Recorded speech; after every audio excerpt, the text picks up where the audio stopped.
I'm bored. So incredibly bored. As I walk down the street toward my home, the rain taps a rhythmic beat on my headphones. It's atmospheric, sure, but it doesn't change the fact that everything feels repetitive. The cold air bites at my skin, and each droplet that hits my face feels like a small nudge, reminding me of my monotonous existence. Despite having a good job and a decent life, there's something missing. Everything feels like it's on repeat, a loop of similar experiences. I need something more, a challenge, a change, a break from the routine. I've tried to find it in various ways, but nothing seems to stick. I've tried dating. I was quite successful at it, at least compared to my two friends. I've been on more than 24 dates after chatting up a few ladies. After a while, I realized that each conversation is a regurgitation of the same themes, just voiced by different faces. Complaints about work, frustrations with family, plot of the newest Netflix show, and vague plans for the future that sound strikingly similar to everyone else's. It's like I'm stuck in a loop where each interaction blurs into the next, lacking any real spark or depth. I don't really blame my dating partners, though. It's not like I can offer anything more interesting. The real culprit is the world itself, which is just so overwhelmingly boring. Career, a 9-to-5 grind that eats away at my soul. Every day, I'm shackled to a desk in a beige-walled office, surrounded by the clatter of keyboards and the hum of fluorescent lights. The monotony is suffocating. My power-tripping boss is a constant presence, perpetually breathing down my neck to make sure I don't forget my place in the pecking order. I utterly detest every second of it. Sure, it pays the bills, but at what cost? My time, energy, individuality, and joy. My life. I want to be my own boss. I want to explore and go on adventures. I want to meet unique, interesting women. I want power, personal might. I've always been drawn to stories where personal strength leads to something more than just a routine existence. Worlds where people can change their destinies through sheer determination and skill. And I don't mean it like Ains, getting straight up teleported into a level 100 avatar with a devoted cast of servants. I don't need that. Or rather, I don't want that. I want to achieve everything with my own strength. Even if it has a high possibility of me dying in a ditch, I would still jump at the chance to try myself. Oh, there's a puddle in front of me. I have to go around it or my Kobe Black Mamba Edition sneakers will get wet. Fuck it. I'm very moody at the moment anyways. I step into it, expecting a splash. Instead, the ground gives way beneath my feet, and I fall. I keep falling. Why am I falling? It was a small puddle made of rainwater. How is this possible? Wait. This is just too much of a coincidence. I just wished to be taken to a different world, and immediately afterward, this illogical shit happens. There's no way you can convince me that this isn't related. My excitement subsides as I start drowning. I'm in a puddle of water after all. Well, I say water, but is it really water? It's black, and now that I think about it, the texture is way different. Slimy and a lot less liquidy, almost solid. Quest: survive through the agonizing pain for a minute. Reward: ? System: is this really happening? All I asked for was a chance, and albeit very random and dangerous, I did receive it. I will not fumble it. 1 minute? Easy. As soon as I say that, I puke blood. My organs are bleeding. My bones are breaking. My skin is tearing. So the quest wasn't as simple as I had thought. Fuck me. This pain is agonizing. I'm just a normal guy. Throwing such a challenge at me without warning is just plain cruel. I try to scream, but nothing comes out. I can't move any of my limbs because all my bones are getting pulverized. I can't see because my eyes literally melted. I can't even feel the slimy texture because my skin peeled off from my muscles. Speaking of muscles, they're also getting torn to shreds. Something's wrong with my brain, too. It feels all mushy. Let's not even mention my heart. It's like 1,000 needles are piercing it. How am I still conscious? How am I still alive? I don't know. I don't understand. All I can do is try to survive. I grit my now non-existent teeth and bear with it all. I asked for this. Well, something like this. I asked for a world of the supernatural. I'm clearly getting it, albeit in a very twisted way. Visions flash through my mind, glimpses of a world far beyond my imagination, towering mountains crowned with ice, dense forests teeming with life, and ancient ruins whispering secrets long forgotten. A world ripe for exploration, brimming with potential and peril. Amid the chaos, memories surface unbidden, my parents' faces, their kind smiles and words of encouragement. I hope no one will capitalize on their warm hearts to scam them. I hope my 2 nerdy friends will finally get some puss. God knows they need it. Unknown amount of time passes. Seconds, minutes, hours, I can't tell. The pain is finally subsiding. I no longer hear tearing and breaking anywhere. I can move my arm around. I can feel my legs. My feet are planted on solid ground. The darkness begins to recede, replaced by a dim light that grows steadily brighter. Shapes take form, and I find myself standing in a vast open space, the air crisp and clear. The sky above is a deep, endless blue, dotted with unfamiliar constellations. You've succeeded in completing the quest. You've been reborn as a primordial. Huh? I did it! Phew! Hardest minute of my life by a long shot. The race name sounds cool, too. I open my eyes and examine my body. The first thing I notice is that my arm hair is gone. With a jerk of my hand, I touch the top of my head with great anxiety. Phew, I still have my head hair. I don't have anything against bald dudes, not at all, but I prefer to have my lush, short, dark hair. It was one of my best features according to the ladies. I flex my muscles. I don't feel much difference. I certainly didn't become a sudden level 100 superhuman. My clothes are also not bloody, unlike what I would expect after the event I've just gone through. Perhaps that black liquid absorbed it. Now that I take a better look at my body, not much has changed. Less hair, less body imperfections in general, like freckles, and my mole from my right hand is also gone. I grab my belly. Oh, now that is new. I became slightly leaner. I wasn't even close to being considered overweight before, at least by Western standards, but my stationary lifestyle did allow me to gain some unnecessary fat. Now that I think about it, I also feel better in general. Faster thoughts, more energy, no pain in my shoulder where it used to hurt a lot after getting injured during a basketball game. My height didn't change from what I can tell. I'm probably still 185 centimeters, 6'1" tall. Looks like my body was restructured by that agonizing process. If there's a system, maybe I also have those screens that keep track of my progress with levels? Status, I say with a commanding tone and imagine myself opening a status window like that of an RPG.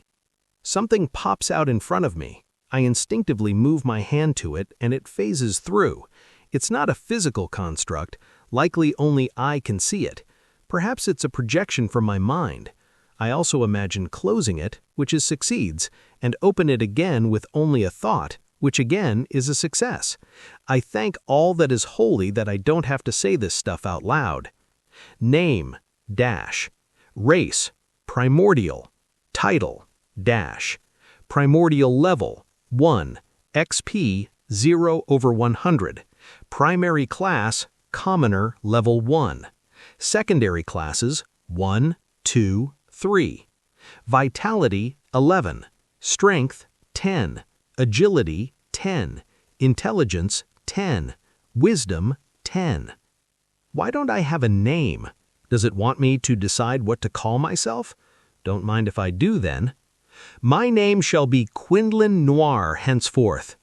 Name, Quinlan Noir. Race, Primordial. Title, Dash. Primordial level, 1, XP 0/100. Primary class, Commoner level 1. Secondary classes, 1, 2, 3. Vitality, 11. Strength, 10. Agility, 10. Intelligence, 10. Wisdom, 10. Unused skill points, 0. Unused attribute points, 0. As I'm looking, I also notice that I have health and mana meters. Health points, 110 out of 110. Mana points, 100 out of 100. I don't know how health points work in this game-like reality, though. What if I lose an arm? Do I still regenerate to 110 HP after a while? Do I have less maximum HP?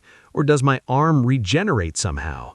There's a lot of stuff that requires further investigation. Cool.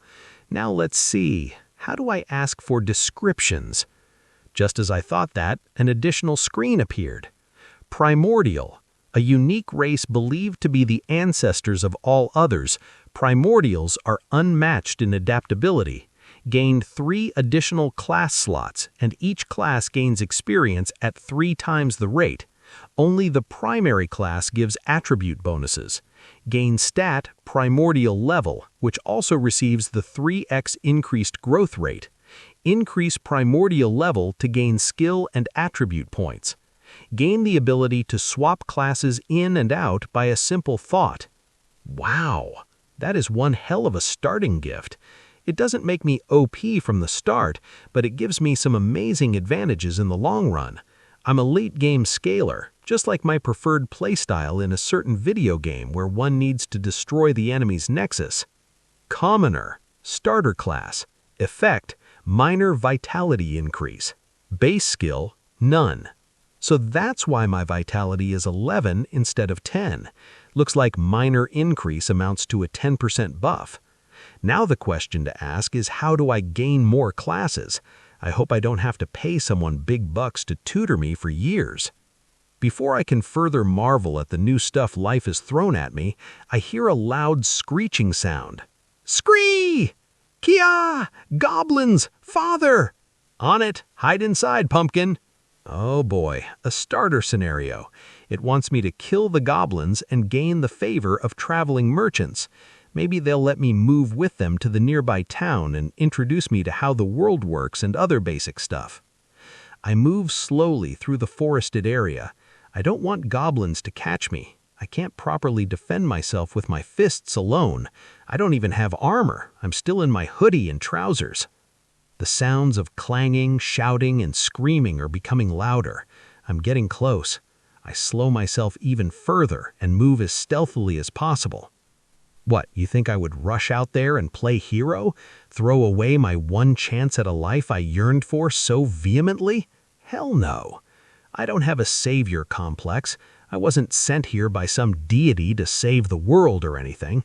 At least I wasn't notified of my God-given mission.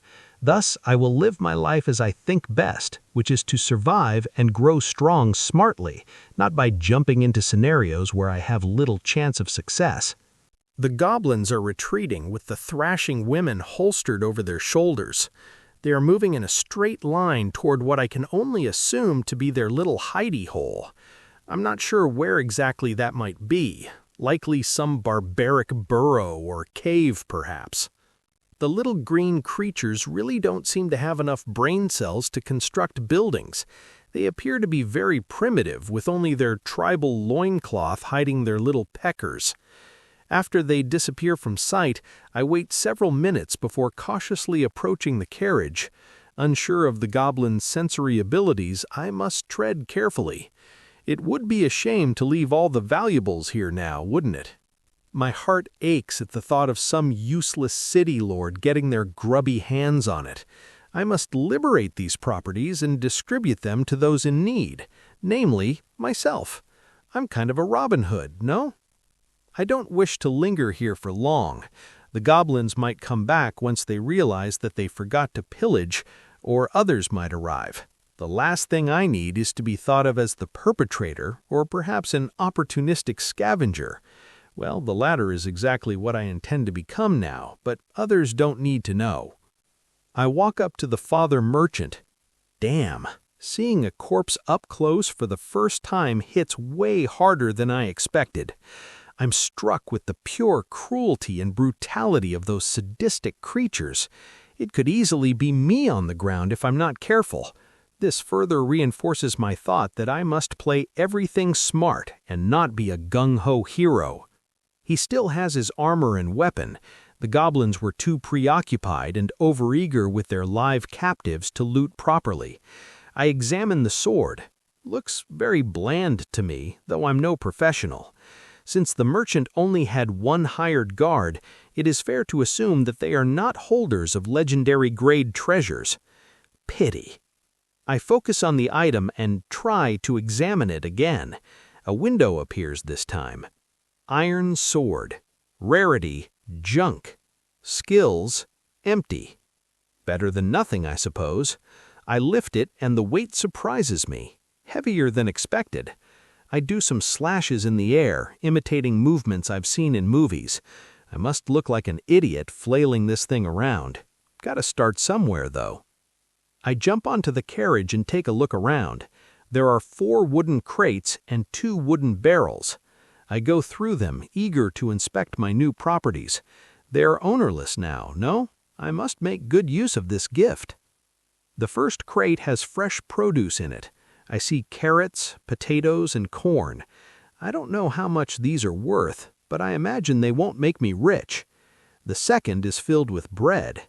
Well then, moving on. The third has some wooden carved figures. Most of them seem to be feminine in very revealing clothing, if any at all. I can imagine what they are used for in a world where there's no internet and hubs to search for frustration-venting materials. The last is filled with neatly made textile items. If I'm not wrong, they are made of wool. They give a nice feel when I touch them. Very comforting. I can see hats, gloves, scarves, blankets, and more.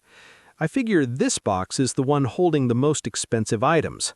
Though perhaps the wooden figurines might be a contender. I don't know how starved the males are in this world. Maybe they are in short supply. I can easily see people having large collections of them in various compromising poses and revealing clothes. I move on to the barrels. The first is filled with flour. The second with some ale. Smells disgusting. I wouldn't pay for such quality in a bar, that's for sure. I'm somewhat disappointed. They could have been filled with better stuff. I remind myself that beggars can't be choosers, thus I accept them with gratitude. I bow towards the dead merchant multiple times while clapping my hands together. May you rest in peace. Next to the crates, I find a bag. It is filled with food portions and a water skin. I imagine these were their own provisions for the trip. I holster the bag over my shoulder. New class unlocked. Thief. Hey, it's ownerless. What's your issue? Fuck. Realization hit me then. The women are still alive. That's why I didn't get this class when I grabbed the dead guy's sword from the ground. I inspect the class details. Thief. Basic evil class. Effect. Minor agility increase. Base skill. Lesser stealth. I focus on the skill. Lesser stealth. Makes the skill user slightly harder to detect, more effective in dimly lit areas. Activation. Uses 30 MP and lasts for 20 minutes. So this is not one of those hide in plain sight OP abilities. Better than nothing, I suppose. I equip it as my primary class, making commoner secondary. My vitality decreases back to 10 and my agility goes up to 11. As far as I can tell, there's no drawback to having a class that is of criminal origins. At the very least, I didn't get a notification of a bounty being placed on my head or something along those lines. I continue on with my process of liberating items from those that no longer need them and giving them to those in need, namely, myself. I'm kind of a Robin Hood, no? The guard's spear is also a simple iron one. I try taking their armor off their bodies, but I don't know how, and I'm very close to puking from their odor and general state of being dead. I will probably get used to this soon, but since the armors are bloody and look to be made very poorly, I stop fiddling around with them. Inside the merchant's coat pocket, I found a small leather pouch. It is holding 24 copper coins and 3 silver ones. I don't know their worth, but hard cash is always welcome in my books. One by one, I lift the crates off the carriage. Man, honest work sure is backbreaking. I start sweating under the merciless gaze of the sun. I take my hoodie off and tie it around my waist with its sleeves. I would love to just get on the carriage and drive it, but that would get me in trouble in record speed. What if they ask me where I am from? I don't know a single settlement's name. I also must look suspicious to these rag wearers with my high-quality apparel that is clearly not manufactured with methods available in such a primitive world. What's more, I can't even drive the carriage. I take a glance at Mr. Merchant. It would be smart to take his clothes and equip them instead of my 21st century modern apparel, but you will never catch me looting a corpse's bloody rags to wear them. Nope, zero chance. Well, I did take the merchant's belt, which also hoisted the sword's scabbard in the end. Holding the sword in my hand for who knows how long wouldn't be ideal. Then I take the crate which holds the textiles to where I was hiding while watching the scene. After thinking a bit, I decide to take them even further away as I don't know if the guards or police or whatever it is they call them here would investigate the surroundings. After some searching, I found a nice hole that is surrounded by bushes and other forest foliage. I grunt as I place the box down. It really is heavy. On a positive note, I made the discovery that my new body is much better than my old one. I regain my strength faster. I sweat less than I should. My back and arms, which were hurting a bit from the strain of this laborious activity, quickly regained their full vigor. Amazing. The process takes about 15 minutes per box, give or take a few. Every time I move back to the road, I wait half a minute while still hidden to check if anyone is coming. I put 2 wood figurines and 2 textile products, 1 hat and 1 glove, into my bag to take with me. I intend to ask for their worth in a bigger settlement. I hope I can find the next one today. Once I'm done, I place some fallen leaves and branches on the boxes for good measure. Sadly, I don't have a shovel to bury them with dirt. I can only hope no one finds my valuables.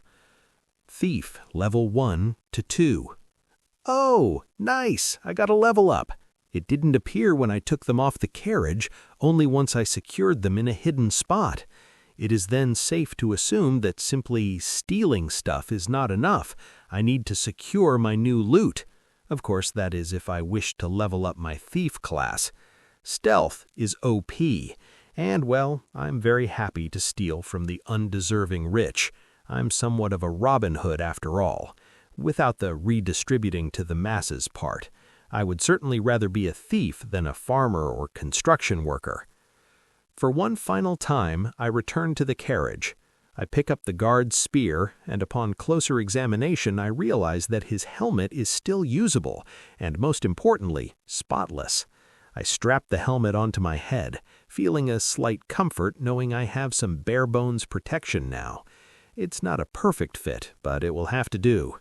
With the spear in hand, I look around the scene one last time. The blood on the ground is already attracting flies, and the forest is eerily quiet. I need to move quickly. I don't want to linger here any longer than absolutely necessary. I decide to remain hidden in the forest and travel through the trees rather than walk on the road, moving slowly and cautiously.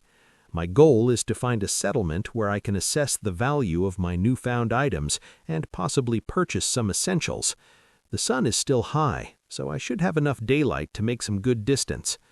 As I walk through the forest, following the road from a distance, I can't help but think about the events that just transpired. The brutal reality of this world is a stark contrast to my previous life. Yet there's a part of me that feels an immense sense of exhilaration. The physical vitality of my new body, the thrill of potential danger, the mystery of this world's mechanics, and the potential to become an incredibly powerful individual. All of it combines to create a sense of purpose I've never felt before. This is exactly what I was wishing for years, what I was so greatly missing. After a couple of hours of walking, I spot a large, imposing structure in the distance. As I get closer, I realize it's a town, fortified with sturdy walls. It looks well defended, a stark reminder that danger is never far away in this world. I slow my pace, deciding it would be best to observe from a safe distance before making any decisions. I find a hidden spot in the forest where I can watch the town without being seen. The town is bustling with activity. I can see people moving in and out of the gates, merchants with their carts, and guards patrolling the walls. It's a lively place, but also intimidating for someone like me who knows little about the world and has no established identity. I spend hours observing, my mind racing with possibilities. What kind of story should I come up with? A wandering traveler looking for work? A displaced villager seeking refuge? Perhaps I could pose as a simple merchant, though my lack of goods and experience might give me away. The town is big enough that blending in should be possible, but I need to be careful. As the sun dips below the horizon, casting long shadows over the forest and town, I know it's time to make my move. With the guard's spear in hand and the helmet strapped securely on my head, I step out of my hiding spot. The town's sturdy walls loom ahead, dark and imposing against the twilight sky. I approach cautiously, sticking close to the tree line until I'm within a few hundred meters of the gate. From this distance, I see the guards switching shifts. Perfect. The transition period means they're less attentive, more focused on their own routines than on a lone traveler approaching. My heart pounds as I walk toward the gate, trying to appear non-threatening. The guards chat amongst themselves, barely glancing in my direction. I clear my throat and raise my hand in a friendly wave. "Evening, traveler," one of the guards calls out, stepping forward with a lantern. "What brings you to Aldoria?" Aldoria, I think. Good to know the name of the town. "Good evening," I reply, keeping my voice steady. "I'm a wandering traveler, seeking work and a place to rest. My name is Quinlan." The guard eyes me suspiciously, but nods. "You're not the first migrant we've seen today. It's been a busy night. Where are you from?" I conjure up a rather relatable story.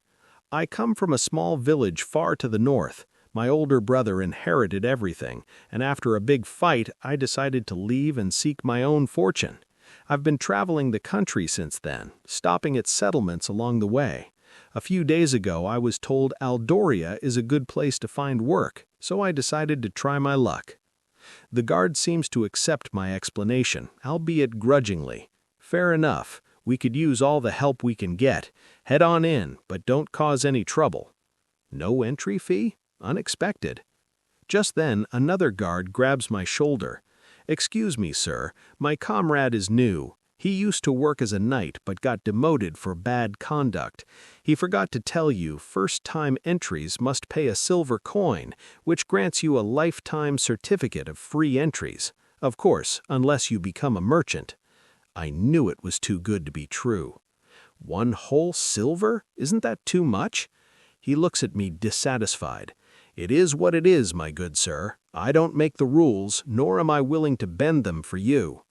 I nod reluctantly. "Before I pay, can you tell me how much the wages are in the city?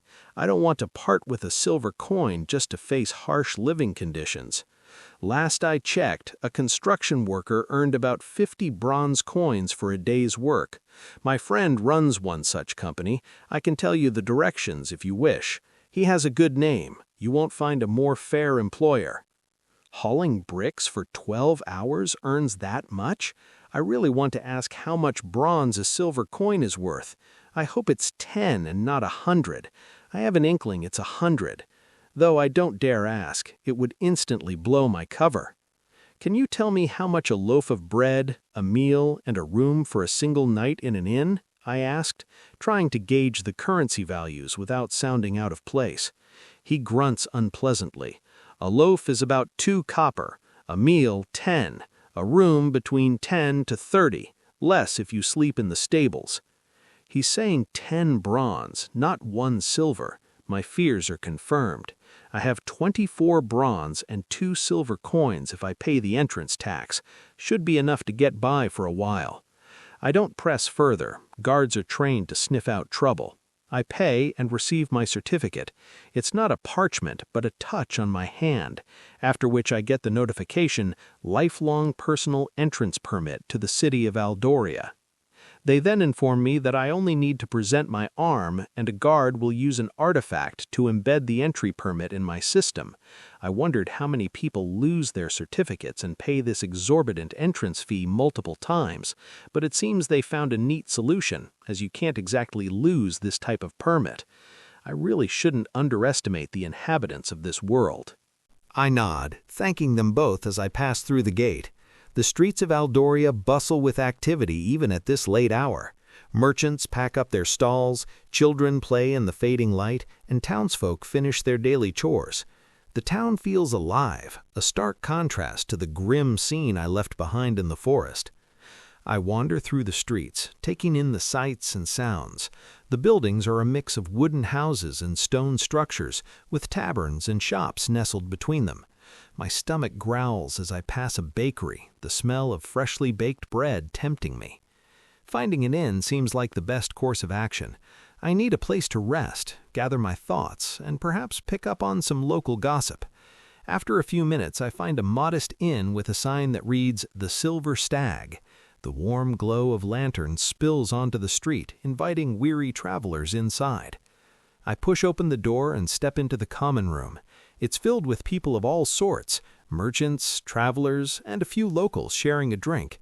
The innkeeper, a burly man with a friendly face, looks up from behind the bar. "Welcome to the Silver Stag," he says with a smile. "What can I do for you?" "A room for the night and some food," I reply, trying to sound confident. The innkeeper nods. "We've got a few rooms left. That'll be 14 copper coins for the night and an extra 9 for a hot meal."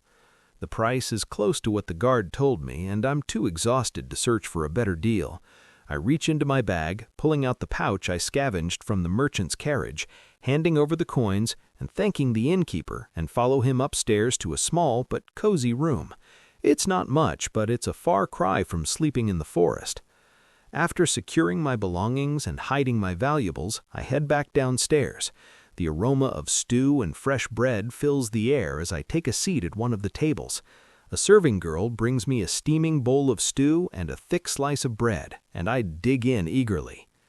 I was pleasantly surprised at how good the meal turned out to be. Honestly, I wouldn't have been surprised if they didn't have salt and pepper to spice their food in this world. But not only did they have the basic flavor boosters, but also extra ones.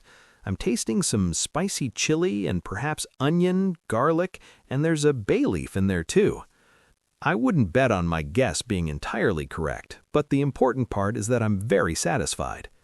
As I eat, I listen to the conversations around me, hoping to pick up useful information. Most talk is mundane, discussions about the weather, trades, and local gossip, but one conversation catches my attention. "Did you hear about the green midget raids near the Eastern Road? Little rape dwarfs are back in full swing," a grizzled man at the bar spits. "They've been getting bolder, attacking travelers and merchants in bald daylight. The guards are stretched thin trying to deal with them while also maintaining order inside the city." Another man slurps his ale and burps loudly, almost making me lose my appetite. "Yeah, the recent border aggressions from the furries don't help either. I bet the city lord is busy writing a few commissions to the Adventurers Guild right about now." My ears perk up at the mention of goblins and adventurers. This could be useful. I make a mental note to avoid the Eastern Road and focus on strengthening myself before attempting anything risky. I wonder if they've been notified about the merchant carriage yet. As the night wears on, I finish my meal and retire to my room. Lying on the small bed, I stare at the ceiling, my mind racing with possibilities. This world is dangerous, but full of opportunities.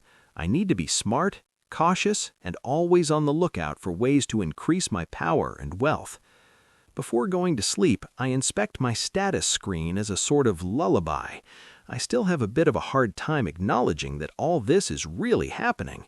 I have a very strong fear that I'm dreaming and can wake up at any moment.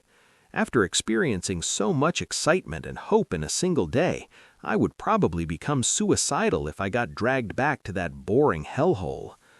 I check my attributes and their descriptions. Strength, STR, increases physical power and damage with melee weapons. Agility, AGI, boosts speed, reflexes, and evasion. Intelligence, INT, enhances magical power, MP, and the effectiveness of spells. Vitality, VIT, raises health points and resilience. Wisdom, WIS, improves mana regeneration, spellcasting speed, and resistance to magical effects. Pretty straightforward. If I want to become a mage type, then I would need to invest heavily into all but strength. If there are mages in the first place, that is, and I can unlock such a class. There's no chance I will not invest in agility or vitality, no matter what build I go for. Speed is perhaps the most important stat in my opinion. I would bet on Flashy Flash over Darkshine any day of the week. And well, vitality increases my HP, so that is an obvious must. I highly doubt I can just respawn after death, so I can't become some glass cannon type. One trap or sneak attack and I'm a goner. I drift off merrily into dreamland with such a happy expression plastered all over me that I probably haven't worn since I grew up. My childlike wonder and excitement is back in full force. Day 2. I wake up the next day feeling like I've slept on a cloud. For the first time in a while, I feel super energized. I glance around the room and notice how bare bones it is. I didn't notice yesterday because I was too overwhelmed with my unique situation. The room is simple, just a bed, a small table, and a few chairs. The walls are plain, and there's a single window with a wooden shutter. It's a far cry from the comforts of modern Earth. I really start missing some conveniences from home. A morning bath, a toilet with a plumbing system, and surprisingly, I especially miss my toothbrush and paste. I can't help but worry about my teeth rotting. I'll have to look around the town later. Maybe they do have something similar, or at least passable replacements. I get out of bed and stretch, feeling the muscles in my body responding more energetically than they ever did back on Earth. It's a small comfort in this strange world. I splash some water from the basin onto my face, trying to wake myself up fully. The cold water is refreshing, but it doesn't quite make up for the lack of a proper morning routine. I decide to head downstairs to the common room, hoping for some breakfast. As I make my way down, the innkeeper greets me with a nod. "Morning," he says. "Sleep well?" "Yeah," I reply with a smile. "Do you have any breakfast available?" He shakes his head apologetically. "We don't. I recommend you head to the bakery down the road. My son-in-law works there. Their products are well-priced and really tasty." Before heading out, I decide to inquire about the local amenities. "Thanks, I will check it out. By the way," I say to the innkeeper, "do you know where I might find some basic toiletries? A toothbrush, perhaps? Or any place to get a proper bath?" He looks at me curiously. "A toothbrush? Can't say I know what that is, but you can find tooth powder and brushes made from animal hair at the general store." Damn, that is disappointing. Also a bit disgusting, not gonna lie. He then continues, "As for a bath, there's a public bathhouse a few streets over. It's not luxurious, but it gets the job done. We also provide a similar, more affordable service here. For an extra bronze coin, we bring you fresh, warm water in a wooden bucket and a few clean rags to wipe yourself with." "Why didn't you tell me that yesterday, old man? I could have used a wiping," I ask with a bit of annoyance in my voice. He looks me up and down curiously. "I'm sorry, sir, for my incorrect assumption. You looked pristine clear. I thought you wouldn't need a bath for the next week." Fuck me. Medieval hygiene, here we go. "Thanks for the information," I say, trying to hide my discomfort. With that settled, I step out of the inn and into the bustling streets of Aldoria. The town is waking up, merchants setting up their stalls and people going about their daily routines. I take a deep breath, feeling a mix of excitement and apprehension. This is a new world, full of dangers and opportunities, and I intend to make the most of it. Following the innkeeper's directions, I find the bakery without much trouble. The warm aroma of freshly baked bread fills the air, making my stomach growl. I step inside, greeted by a young man behind the counter, who I assume is the innkeeper's son-in-law. "Good morning. What can I get for you?" he asks cheerfully. "Morning. I'll take whatever pastry you recommend," I reply, hoping to get a sense of the local cuisine. He hands me a sweet-smelling pastry.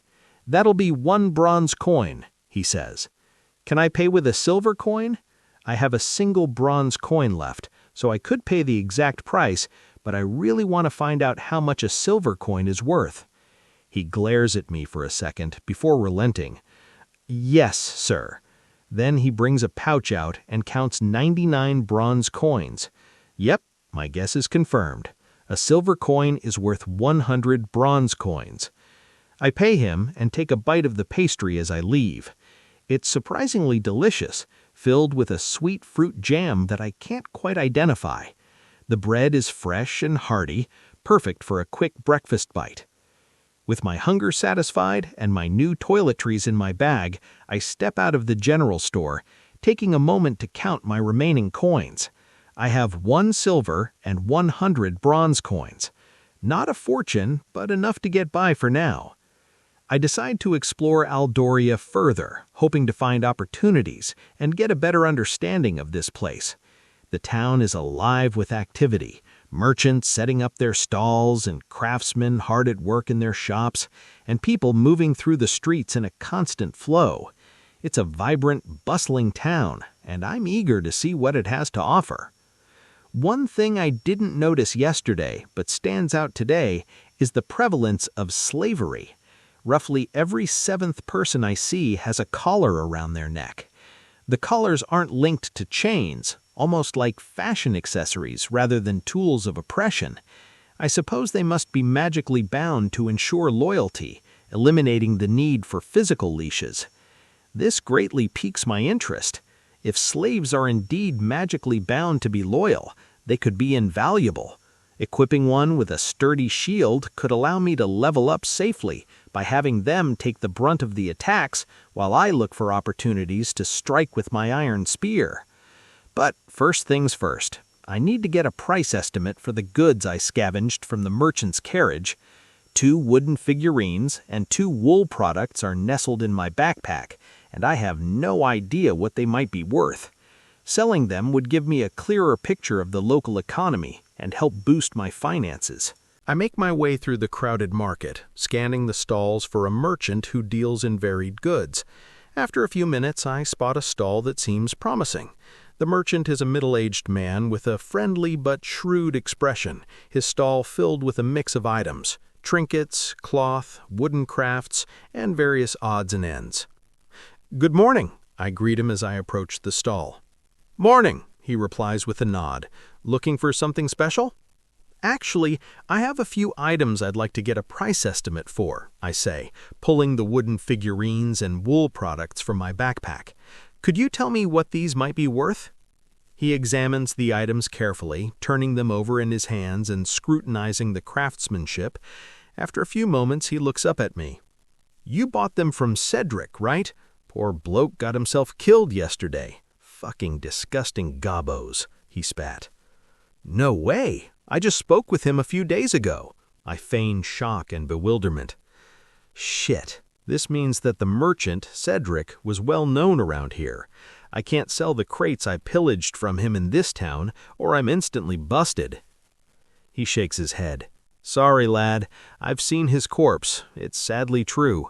I'm in big trouble now. I have lost a big supplier." "I'm sorry, and especially sorry for his family then. Were you the only merchant he supplied?" He glances at me curiously, but thankfully doesn't seem suspicious. Yeah, we had a deal that I would buy all his figurines and wool products he can't sell in his village. Nice. That means he should be unknown a few towns away from here.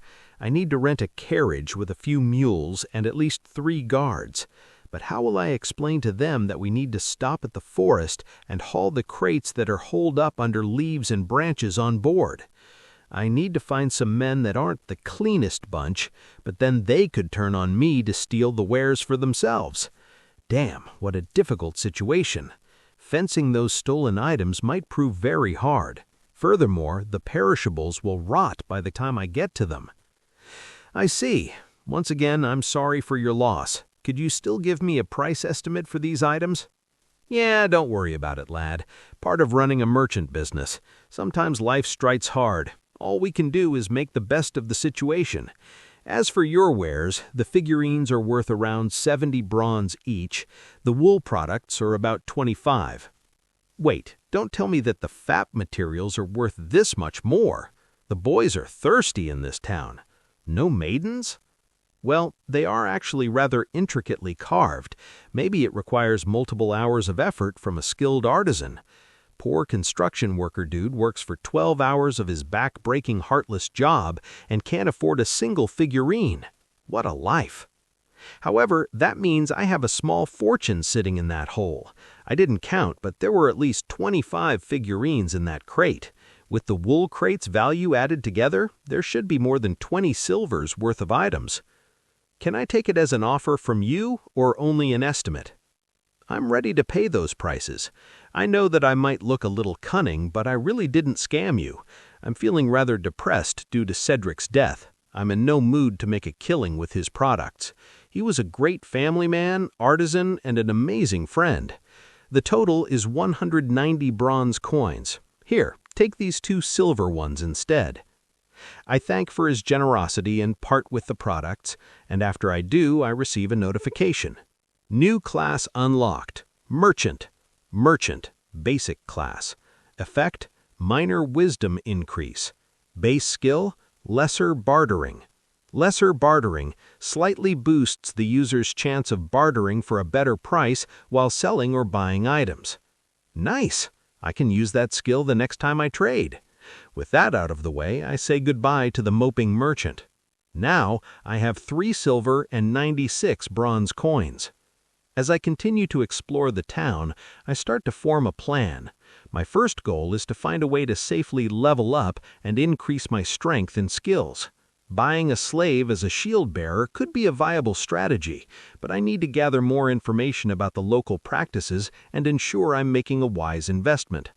I decide to head towards the central square, where the town's main bulletin board is located.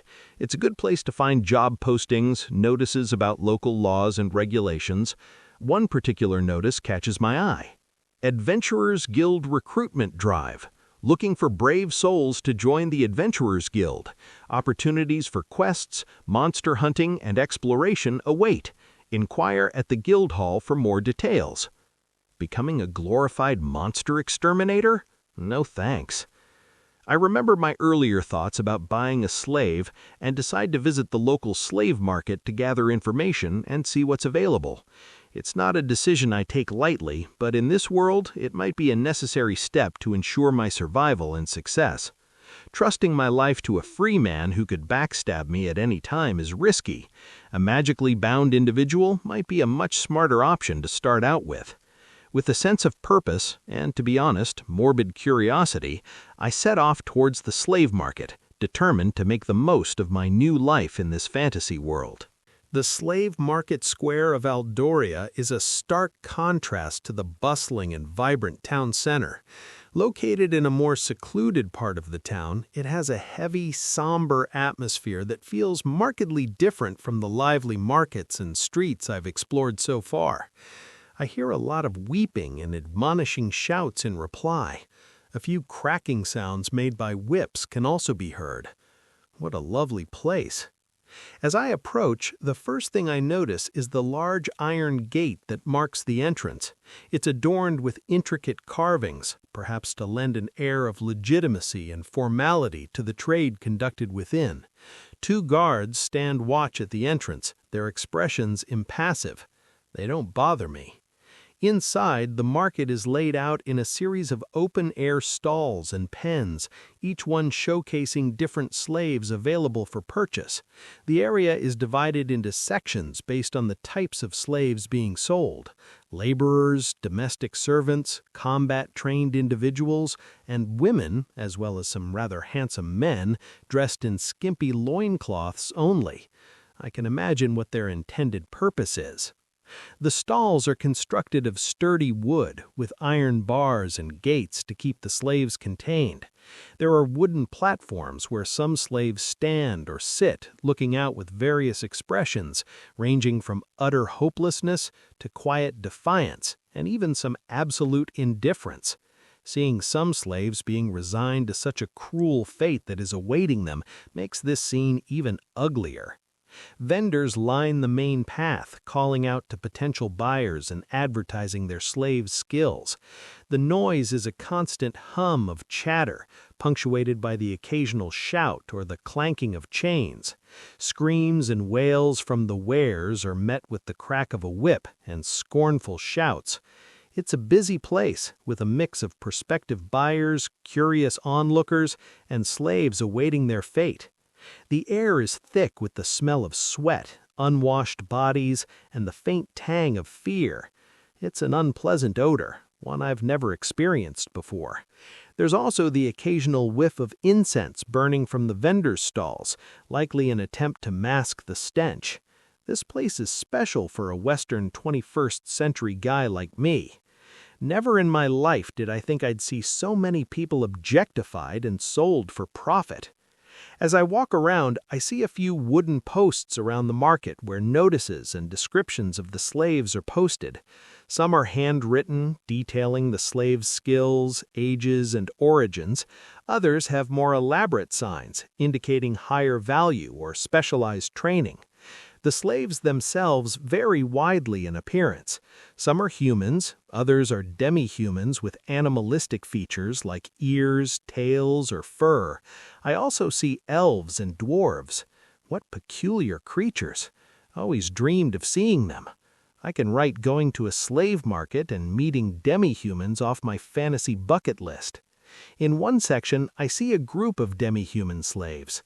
There's a wolfkin with striking amber eyes and ears that twitch anxiously at every sound, a foxkin with bright red fur and a bushy tail, and a rabbit girl with large expressive eyes and long ears that droop slightly. They're all collared, but they don't seem physically restrained otherwise. Sadly, they seem to go for more than the human slaves. Perhaps they are considered as exotic products. Another section features more rugged, combat-ready slaves. These are mostly men and women with muscular builds and stars that tell tales of past battles. They look more defiant, their eyes scanning the crowd with a mix of challenge and angry rebellion against their cruel fate. The vendors are a mix of experienced traders and opportunistic merchants. They range from slick-talking salesmen to gruff, no-nonsense individuals who clearly view their wares as mere commodities to make a quick buck on. Overall, the slave market is a harsh reminder of the realities of this world. It's a place where lives are bought and sold, and where power dynamics are on full display. As I walk through, I can't help but feel a mix of fascination and unease. This is a world far removed from the one I grew up in. Determined to gather more information, I approach one of the vendors who looks more friendly than the rest. He's an older man with a weathered face and a surprisingly kind expression. His stall features a mix of slaves, including a few demi-humans. "Good morning, young master. I'm new to Aldoria and was hoping you could tell me more about the slaves you have here." The vendor nods, his eyes lighting up with interest. "Of course, young master. What are you looking for? Laborers, house servants, perhaps someone more combat-ready, or a beautiful, seductive bed warmer? I have a nice lady that can fulfill all 4 criteria. She's trained in the art of combat and servicing, and my wife also taught her to be a proficient maid. With her strength, laborious jobs will be finished in a breeze." He gestures to a dejected young woman that has eyes devoid of any hope, with his hand, and I can see a wooden plate hanging from her neck, sitting on top of her bare, perky breasts with a few numbers carved on it. I can only chuckle wryly at the ingenious but utterly cruel and dehumanizing marketing strategy. She costs a lot, 5 gold and 35 silver. If the exchange rate is the same between gold and silver as it is with silver and bronze, then she costs 535 silver, or 53,000 bronze. Way out of my budget. Besides, I want my slave to be more fiercey, with a strong will to live. This one likely would jump into harm's way the first chance she gets. I'm interested in someone who can assist with protection and perhaps help me level up safely. I've heard that some slaves are magically bound to ensure their loyalty. Is that true? The vendor smiles. Yes, indeed. All slaves here are bound by powerful magic to ensure they obey their masters. It's a contract formed by those of us who have a high level in the slave merchant class, a contract that prevents rebellion and ensures loyalty. It's perfectly safe and reliable. I nod, taking in his words. Can you tell me more about the demi-humans? What skills do they typically have? He gestures towards the demi-human section of his stall. Demi-humans are quite versatile. Many have enhanced physical abilities due to their animalistic traits. They can be excellent fighters, trackers, or even workers, depending on their background and training. For example, the dogkin over there is known for his strength and sharp senses, making him a formidable combatant. The ratkin is quick and agile, perfect for tasks requiring speed and stealth. And the rabbit girl has a keen sense of hearing and can detect danger from afar. Some of them are also exotic bed warmers that demand a premium price from customers should the young master wish to open up a slave brothel. They can also thrive in such a place because beastkin tend to have more endurance than humans. A few punches here and there doesn't even faze them, and even if they get injured, they regenerate quite fast. Oh boy, being a sex slave sounds like a lovely way to live one's life, I must say. Thank you for the information, I say. I'll need some time to consider my options. The vendor nods, understanding. Take your time, young master. A wise choice can make all the difference. With that, I step back and continue to explore the market, my mind racing with possibilities. After an hour of wandering around, I've seen most stalls and inspected their offerings. I feel confident in creating an average price list estimate. Crippled good-for-nothings, 1 to 5 silver. Simple manual laborers, 25 silver. Well-built manual laborers with above-average strength, 50 silver. House servants, 25 to 100 silver, varying by experience and appearance. Sex slaves, 25 to 300 silver, with young, beautiful elves reaching over 10 gold or 1,000 silver. Combat slaves, low-level fighters start at 1 gold, with those above level 10 costing 3 to 5 gold, and those above level 20 easily exceeding 15 gold. Mages cost significantly more than non-magic classes. The most expensive slaves are those with both combat and sexual skills, often doubling their price. Young elves also demand a hefty premium due to their longevity, serving for generations if well kept. Unless I want to waste my money to house and feed a crippled old man or woman, I can't afford anything here, but it was definitely worth the time and effort to come here. I gained a lot of information and also had the chance to experience such a surreal, otherworldly place. As I leave through the gates, my attention is caught by a large mansion that also deals with slaves. The sign above the entrance reads, House of Alaron. Unlike the crowded and filthy market stalls, this establishment looks prim and proper, exuding an air of sophistication and wealth. The mansion's well-maintained facade, with its grand columns and meticulously landscaped gardens, contrasts sharply with the rest of the market. I know I can't afford anything here, but curiosity drives me to check it out. I shamelessly ascend the stone steps and push open the heavy wooden doors. The interior is just as grand as I expected. Polished marble floors, intricate tapestries, and elegant chandeliers casting a warm, welcoming glow.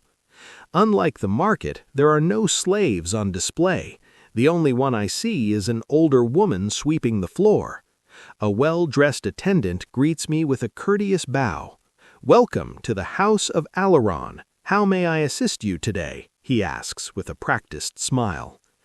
"Just looking around," I reply, trying not to appear out of place.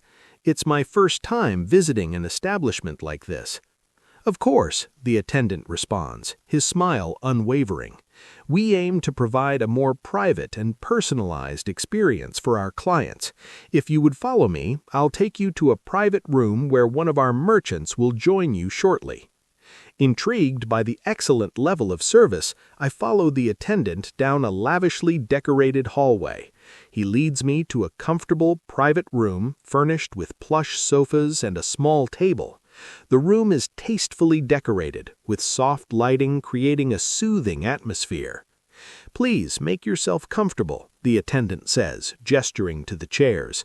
"My colleague will be with you shortly." I settle into a seat and wait patiently, taking in the refined ambiance of the room. After a few minutes, the door opens and a well-dressed man enters. He has a sharp, professional demeanor and carries a leather-bound ledger in his right hand. "Good day," he says with a nod. "I am Marcus Alaron, one of the senior merchants here at House of Alaron. How can I assist you today?" "Oh, is this a family business?" "I'm interested in learning more about the slaves you have available," I reply, aiming for composure. "Though I'm not currently in a position to buy, I'd like to understand the skills and backgrounds they possess." Marcus nods understandingly as he takes a seat on the sofa positioned in front of mine with the table standing between us. "Of course, we cater to a wide range of needs and can provide slaves with various skills and expertise. Could you specify any particular qualities or abilities you're looking for?"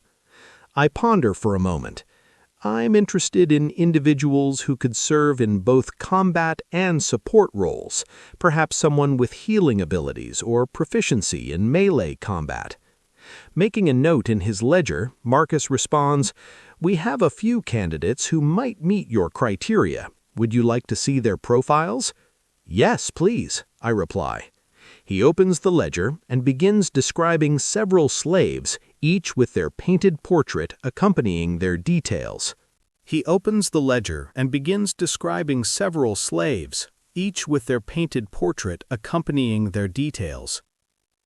Name: Aria. Race: Wood Elf. Skills: Herbalism, Archery, Healing Magic. Class: Healer level 18. Sex slave: Yes. Background: Aria hails from the ancient elven forests and was captured during a raid. Her extensive knowledge of herbs and natural remedies makes her an excellent healer. Proficient with a bow and able to use healing magic, she is valuable in both combat and support roles. Price: 65 gold coins. Name: Leora. Race: Catkin. Skills: Stealth, Hand-to-hand combat, Night vision. Class: Assassin level 19. Sex slave: No. Background: Leora comes from a tribe of cat-line demi-humans known for agility and combat prowess. An expert in stealth and hand-to-hand combat, she is ideal for tasks requiring discretion and strength. Her night vision gives her an edge in nocturnal operations. Price: 20 gold coins. I listen attentively as Marcus details more profiles. The high-level healer elf sex slave is the most costly, but I can understand why that is quite clearly. Healers are extremely rare, and she can also use a bow, so she is not useless when no one is in need of healing. She is also a sex slave, and her portrait paints her to look very tantalizing. Furthermore, she is an elf, which means if you buy her contract, she will serve you and your descendants for many centuries. Sadly, 65 gold coins is just an exorbitant amount for an asking price. Naturally, I can't afford any of these slaves for now, so I move on. "Thank you for the information, Marcus," I say. "Could you tell me more about how your establishment operates in general?" Marcus nods calmly, acknowledging my current financial position, yet maintaining the impeccable service expected in such places. "Naturally," he says, "we differ significantly from the sellers you might encounter in the open market. Firstly, we don't deal in kidnapped slaves. The background of those slaves is often unclear. Many are illegally captured by outlaws, such as bandits and unauthorized slavers. You never know when a family member might come looking for them, seeking retribution."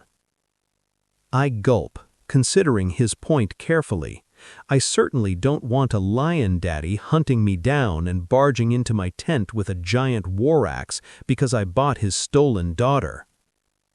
"We source our merchandise from 4 avenues," he says. "First, debt slaves. They're individuals indebted to the kingdom or an establishment. We purchase their debt if repayment seems unlikely. Their roles depend on the debt's extent. Second, credit slaves, the most liberated. They enter slavery by choice due to financial constraints or a desire for focused work. You're essentially hiring temporary workers by paying their wages up front, unlike lifelong servants with minimal rights. A maid enters with a teapot, pouring its contents into 2 cups. She bows and exits, leaving Marcus and me to take sips before he continues. Next, we have the criminal slaves. These individuals have minimal to no rights, having been convicted by local authorities and sentenced to a life of collared servitude. Lastly, war slaves. During national conflicts, the kingdom or its lords are legally permitted to bring back enemy soldiers or captured citizens as slaves, as long as we are at open war with them. We are at war with both the Beastman Confederation and the Alliance of Elvardia, which is a nation ruled by elves and dwarves in joint partnership, so there's an abundance of war slaves, especially the beast-kin type, as our duchy borders their nation. Out of the 4 types of slaves, these ones are the least free, often having no rights as a living being whatsoever. Their master can do whatever they want with them, no matter how sinister. I can only nod. Sounds pretty brutal, but it is what it is. Blame the game, not the players. Slave sellers are just opportunistic merchants. I can easily imagine how financially rewarding this avenue of trade is. Another distinction is how we treat our products. We don't display them for everyone to see, and only problematic slaves are kept in cells. The rest have their own rooms, are well-fed, and enjoy occasional luxuries. I see. May I ask about your treatment of prospective sex slaves? If I ever consider such an expenditure, I'd want assurance they weren't mistreated or used. I have no plans to buy a sex slave at all, but I'm really curious how they keep their employees from ruining the products. Marcus meets my gaze with understanding. Naturally, sir. Male employees are strictly prohibited from interacting with them. A dedicated female employee trains each one in maid duties, sensual dancing, and giving oral pleasure, a practice that involves the use of a wooden tool. Originally, I hadn't planned to mention it, but since we are already speaking of this topic, let me tell you that this is the final distinction between us and market sellers. Many of their women have endured numerous forceful intercourses with male or even female employees. If you do choose to purchase there, I highly recommend verifying the virginity of the slave. Even then, one can never be certain of what they've been through during their captivity and training. Women have two other openings that may be used without leaving proof behind, after all. I understand, I reply, never intending to buy a sex slave from such a dirty market. Thank you for your time and detailed explanations. You've significantly expanded my understanding of this aspect of life. I hope to acquire a reliable combat slave to aid in my advancement, but I lack funds. I'll return once I've saved enough coins. Unexpectedly, Marcus stops me as I rise from my comfy seat. "Ah, wait, kind sir," he says. "Perhaps we can assist each other." "Oh, you have my attention, man." Intrigued, I settle back onto the plush sofa. I'm listening. "There's a particular slave who has proven quite challenging to sell," Marcus explains, his cold tone betraying some deeply rooted frustrations. "I purchased her over a year ago for 8 gold coins, believing I could easily fetch 12, perhaps even 20 gold coins for her. She possesses a rare class, level 14, as a samurai, a derivation of the swordsman class, exclusive to those descending from a distant continent.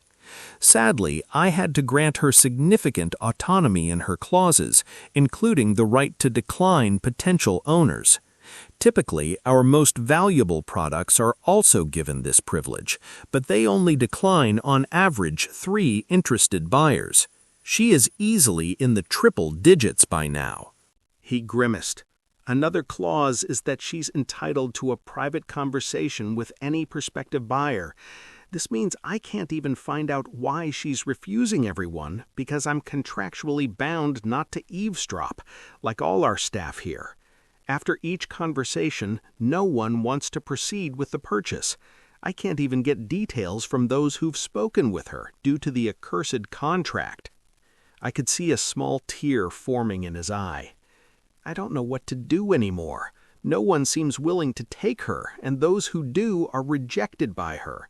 I'm selling Ayame, yes, that is her name, for 1 gold coin, at a record-breaking loss of 7 gold coins. It's unprecedented in our long history. And what's funny is that I still can't get rid of her. We've even resorted to chaining her to her bed with so many restraints that she can barely move a muscle. She gets only 1 meal a day, which is a gruel that is spoon-fed to her by a caretaker. She's allowed to move for only 1 hour a day to prevent significant muscle deterioration. Despite living like this for 3 months, she's as determined as on day 1. Damn, what a resilient woman. I feel a twinge of sympathy for this slaver, a sentiment I never thought I'd have. However, I much more so admire the slave for her pure determination. Her situation is certainly not enviable, yet she fights on with unyielding resolve. A bodyguard with the samurai level 14 class could be a great asset to start my journey. However, even after lowering the price to such an extent, I can't afford it. I understand your predicament, Marcus, but I only have 3 silver coins. His expression contorts into a mixture of pain and frustration. I can see a "then why the fuck are you here?" shout form on his lips before it disappears as he bites down on his lower lip.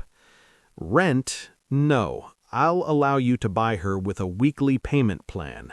You'll pay 3 silver coins every week until the full price is settled." Noticing my distinct advantage in this negotiation, I press further. Could I have a trial week with the option to return her at no cost? I'm not sure if such a troublesome slave is worth going into debt for. He glares at me with near bloodshot eyes for a moment. Did he just bite his lip so hard that it's bleeding? I can't help but chuckle inwardly at his intensity. You can't win 'em all, man. Silence descends on the room for an entire minute before Marcus speaks up with a strained voice. 7-day trial period with the option to return her within that time frame to annul the contract. Hell yeah! Great! Before we proceed, may I ask 2 more questions that have come to mind? First, How binding are these slave contracts?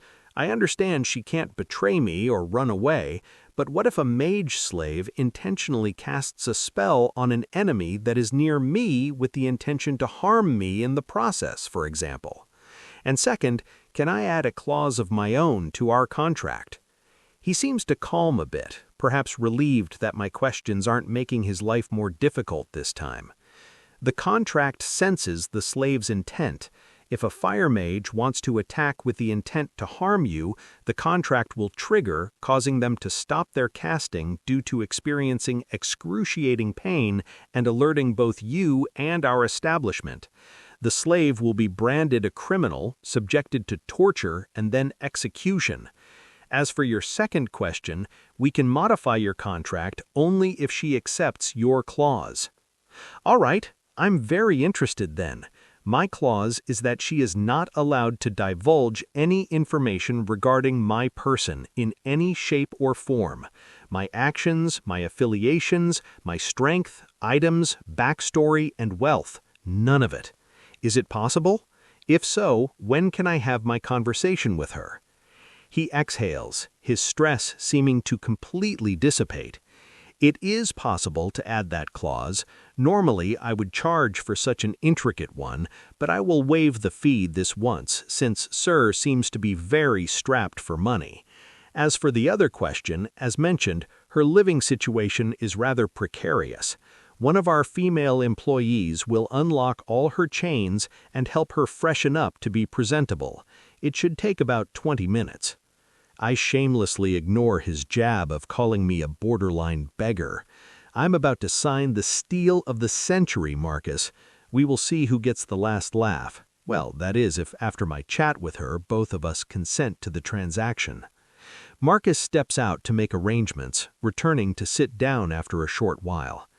I must warn you that she's not a sex slave. I can sense that you're a kind and noble individual, but we all have our weaknesses as men. She has every right to resist, even to the point of defending herself violently if molested or worse by her owner. Of course, if you manage to win her affection is another matter entirely. The contract consents when she mentally consents to your advances, in which case it won't do anything. Sounds fair to me. I'm not some loser in need of resorting to buying a sex slave for companionship. Besides, if she were one, her price would be much higher, beyond my budget, even with this kind payment plan. Plus, I suspect that a trial run wouldn't be possible. After the warning, Marcus leaves me alone in the room. I wait patiently, imagining what Ayame might be like. I hope she's as beautiful as I've imagined. I also ponder why she'd choose to endure being chained in a basement cell for months rather than serving as a combat slave. A level 14 samurai would undoubtedly be valued as a skilled teammate, not considered as mere cannon fodder to be used for a while and thrown away. Lost in thought, time slips away, and finally the door opens. I glance up eagerly, and my jaw drops. "Holy Mother of God!" I exclaimed internally. She is the most stunning woman I've ever laid eyes on, in both worlds. Lost in thought, time slips away, and finally the door opens. I glance up eagerly, and my jaw drops. Holy Mother of God! I exclaim internally. She is the most stunning woman I've ever laid my eyes on, both in this world and the other. A beautiful young girl walks in who I can only assume to be I am, followed by a lady employee caretaker, who bows and leaves once the slave steps inside the room. She stands before me, a vision of exotic beauty with delicate, East Asian features. Her skin is pale and smooth, a striking contrast to the rag she wears. Her dark black hair is neatly kept, falling just to her shoulders, framing her pretty face with its crystal blue eyes that seem to pierce right through me. Despite her wardrobe's current perilous state, her slender, short frame exudes an undeniable grace. Picture, I say she has a slender frame, but that doesn't mean she is flat as a board at all. Even through her rags, I can confidently say that she has the right curves in the right places. Thin waist, perky breast, and a tantalizing behind are definitely a given. I wonder why they dressed her in such cheap rags, though. As a combat slave, basic leather armor would be more fitting. Then it hits me, they're already selling her at a huge loss. Proper clothing would just be extra expense. At least, the caretaker made her extremely presentable aside from her attire. An iron collar is clasped around her neck, a stark reminder of her social status.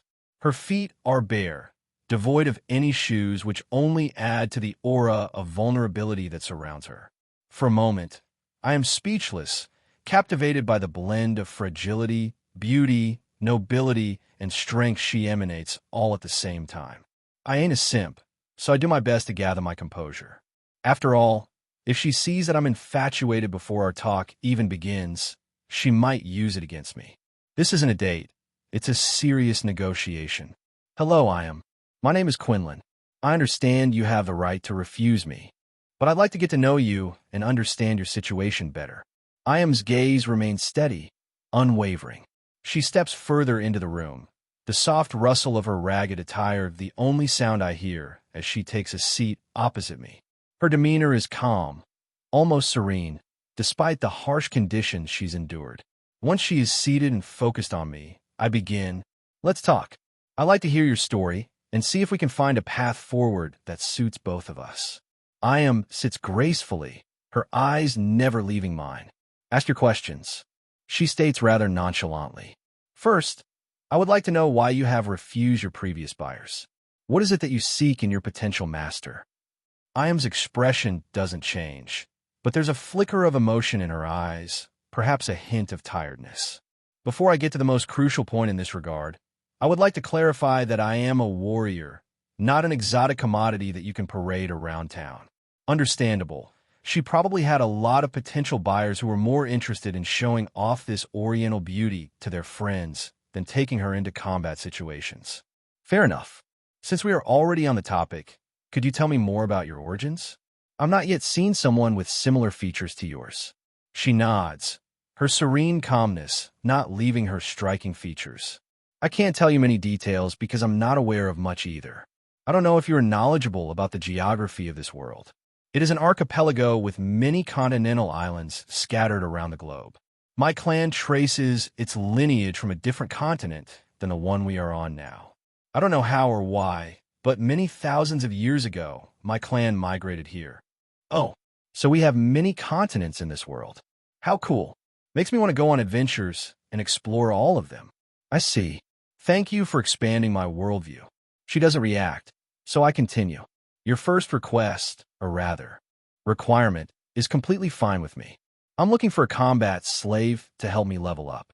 I'm very weak and new to the world of fighting, and because of that I have difficulty entrusting my life to a stranger who can backstab me at a single moment's whim. So I would need you to act as a sort of trainer, bodyguard, and mentor figure for me. She narrows her eyes slightly, as if assessing my sincerity. I take that as my cue to elaborate further. I understand that as a beautiful woman, you might prefer a female master dash. She suddenly interrupts me. No, women are crueler than men in my experience. A male master will stare at me lecherously and use me as a candy to stroke his ego, while a woman master would get jealous of my looks and all the attention I get just by walking down the streets while minding my own business and make my life infinitely harder. Furthermore, while I never had a master before, in general, I had many bad experiences with women, but only minor annoyances with men. One gender wants to ruin me, and the other just wants to woo me. Of course, that is not to say that all women are as such. I've had friendly encounters too. Women's jealousy, huh? I didn't think of that. No woman wants to be outshone by her slave. Lucky me then, I suppose. You can outshine me to your heart's content. I joke, which might have resulted in the faintest of smiles appearing on her lips. Perhaps. I'm not sure as she regained her strict ice princess attitude in the blink of an eye. As I was saying, I will respect your words. I'm a total newbie, so I would value your input greatly. I won't brush your words off just because you are beneath me, so to say.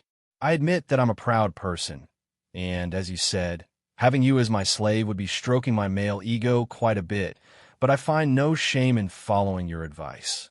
She seems to appreciate my honesty as her narrowed eyes relax once more. Hearing that I acknowledge her beauty and my interest in her. Physical form must have assured her that I'm not trying to deceive her. I'm no saint, and I don't intend to pretend to be one. I bet a lot of men told her that they are not at all interested in her, while their body language said otherwise. She has interviewed a lot of applicants, so she must be able to spot lies quite easily by now, so I will just be truthful with her. I feel like I must warn you that I'm not only at the very beginning of my journey in attaining levels, but also am quite poor. I have no home. I only have a few silver coins to my name, and we will need to pay 3 silver coins weekly for your contract, so our living conditions might not live up to a lady's standards. She smiles clearly for the first time since we met. Even sleeping under the naked night sky would be more accommodating than my current living situation, so that is not an issue for me. In fact, having such a fresh start makes me a bit excited.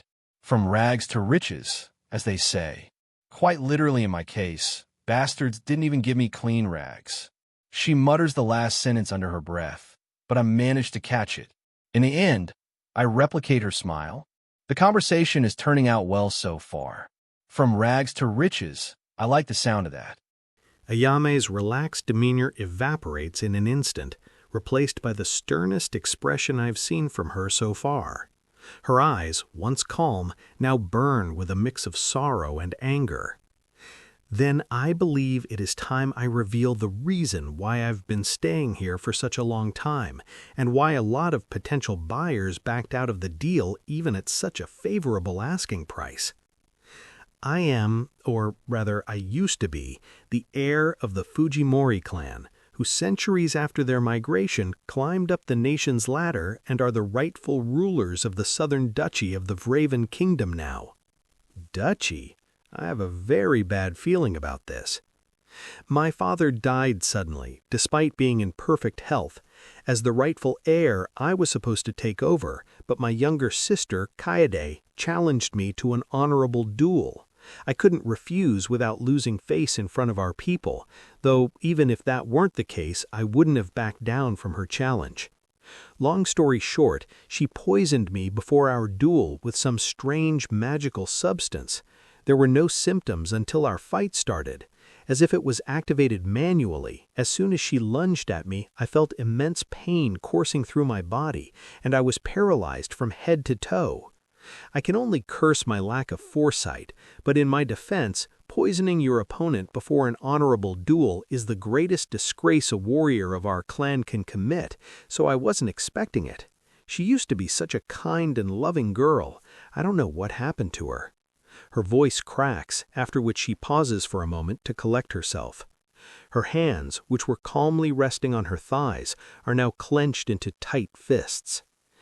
I'm now sure that she is also the culprit behind my father's death.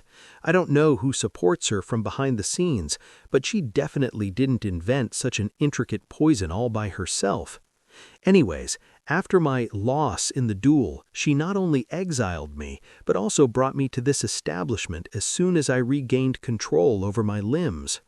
She sold me into slavery, but perhaps thanks to some lingering affection due to our merry childhood, or maybe because she felt guilty inside, she had the merchant make a lot of concessions.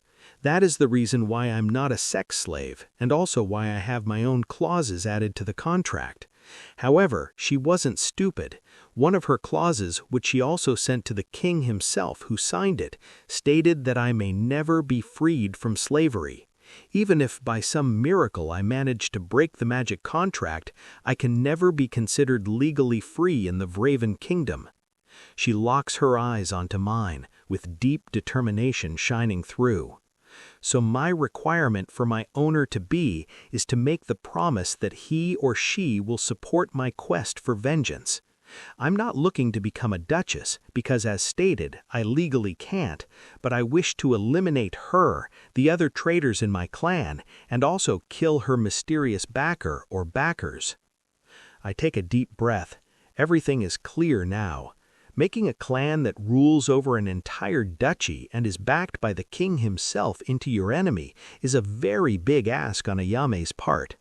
Yeah, she is a relatively high-level girl with a rare variant class, and yes, she is an exotic beauty, but is she worthy enough to make one become hostile to an entire kingdom? Nope. Luckily for her, I have very high aspirations. However, I'm not going to agree just like this. Before I give you my answer, I would like to give you a final warning. From what I've learned about you during our short talk, Ayame, you seem like an honorable warrior with a strict code of conduct. How willing are you to bend those codes of yours? I would do almost anything to grow stronger, so if you're going to give me moral lessons or worse every time I do something legally dubious, I would rather walk away right now. She examines me for over 10 seconds. I can understand from her conflicted expression that she'd rather tell me to fuck off then, but I imagine going back to her horrible living conditions, coupled with her very unlikely chances of having a future where she meets a master that she would view as a perfect fit for her needs, is fighting a fierce battle within her mind. She grits her teeth. How illegal are we talking about here exactly? I flash a victorious smirk at her. I won't drink the blood of freshly harvested babies. I believe it's for the best if I inform her beforehand that I have no plans to be a heroic guy saving innocents and do such nonsensical chores. Her eyes widen in shock before she shudders. So basically anything goes. Scum.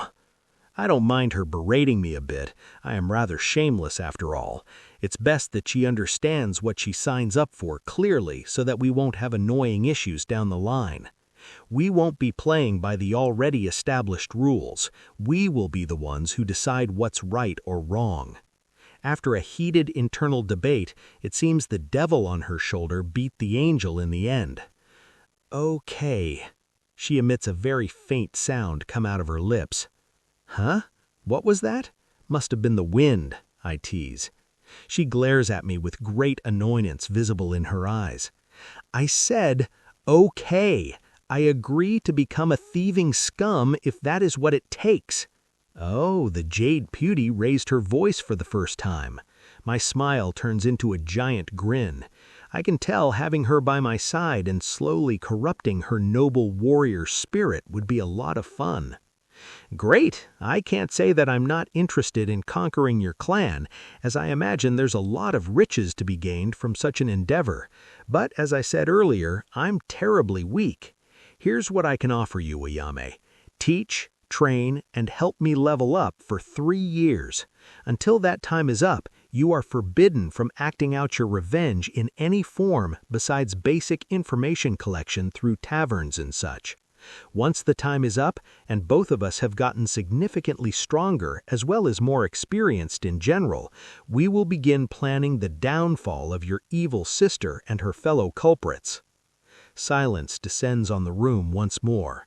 Expecting her master to have the ability to exact revenge right off the bat is an unrealistic ask. Even if all I did was let her do everything on her own to avoid dragging her down, she surely would fail. A giant clan should not be so weak as to be toppled by a level 14 warrior. She meets my gaze once more after a minute of inner contemplation. I can feel a strong resolve in her eyes. I accept your terms, master. Ayame meets my gaze once more after a minute of inner contemplation. I can feel a strong resolve in her eyes. I accept your terms, master. A triumphant grin spreads across my face. Sure, I agreed to help her take down an entire duchy, but that's a problem for the future, Quinlan. Right now, as a level 1 scrub, I've just secured an incredible ally. And let's be honest, her exotic beauty and the ridiculously low price I got her for are just icing on the cake. On the open market, I'd be lucky to get a level 3 sweaty warrior dude for 1 gold, and I'm paying this off in weekly installments? It's practically daylight robbery. I doubt I'll ever get this lucky again.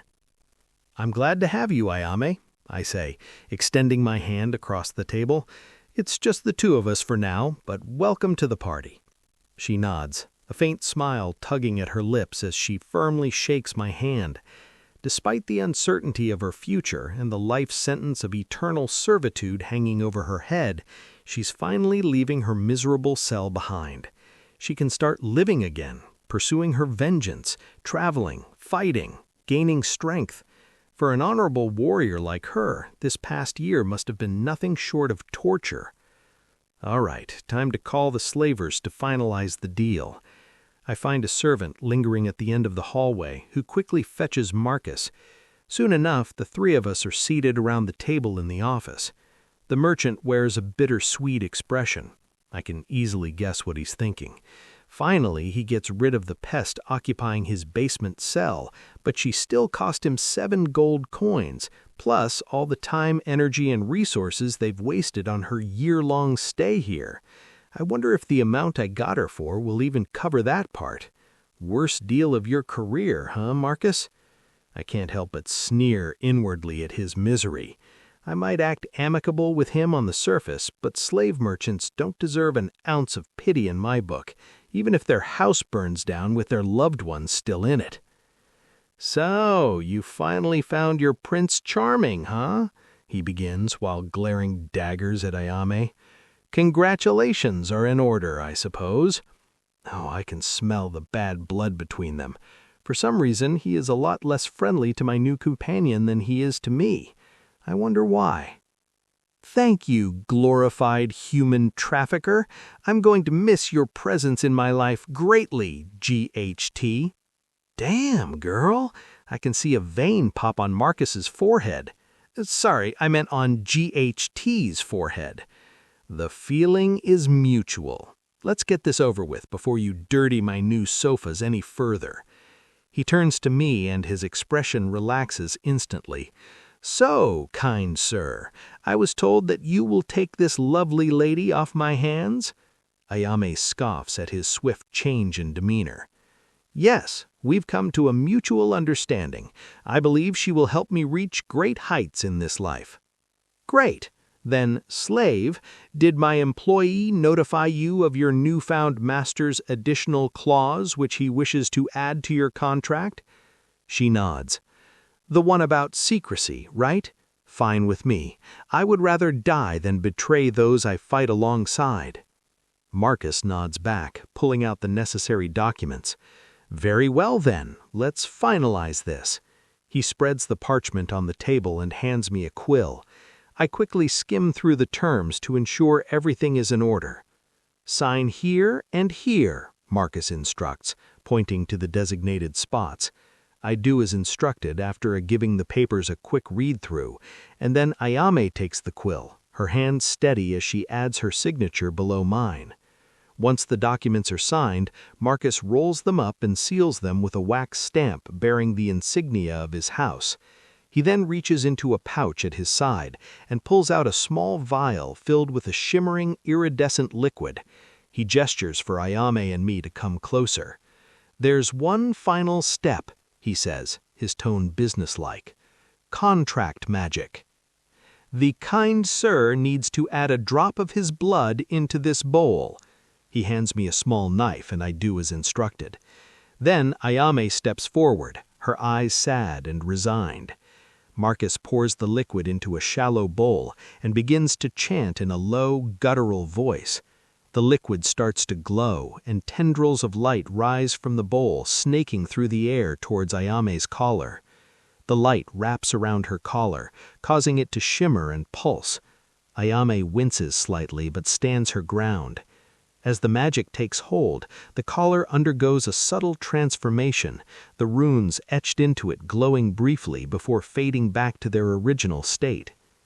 "You've acquired Samurai Level 14 Ayame as your slave.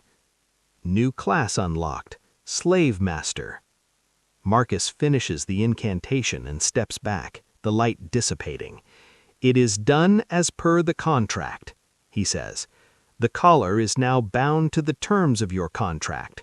Any violation of these terms will activate the magic within, and our establishment will be notified immediately." Ayame touches the collar gingerly, her eyes narrowing. "I understand," she says, quietly. I then speak up, trying to cheer her up. "Thank you, GHT. Sorry, I meant GHT. I can't speak well today. I'm so sorry, Marcus. Accidental slip of the tongue, I swear on my dear brother's life." I managed to elicit a short giggle from my lovely new partner in crime and a very annoyed scoff from the traitor. To his credit, he seems to move on pretty fast. I can tell that the two of you were made for each other now. I finally understand why she accepted you of all people. Well, I'm too old to get annoyed at you youngsters. If you wish to expand your slave harem, you know who to visit. This time, maybe come with a few gold coins in your purse, kind sir. I'm not a part of his harem and never will be. We both ignore the pouting, defiant girl. You simply can't stop the inevitable from happening, my dear Ayame. I smile in response to Marcus. I like people who can take a few verbal jabs without flipping out completely like some hormonal teen. I will, and thanks for your hospitality, as well as introducing the two of us. Who knows, maybe your name will go down in history as the man who kick-started Quinlan's and his lovely samurai's rise to fame. I give him a playful wink. He chuckles. Oh, lucky me. Please do make sure that the historians call me Marco Alaron and not GHT, if you would be so kind. I laugh heartily. Naturally, my friend. I then turn to her. Well then, Ayame, let's get out of here. I can't even begin to imagine how much you must have missed the fresh air. She simply nods. As we make our way out of the building, Ayame takes a deep breath, as if inhaling freedom itself.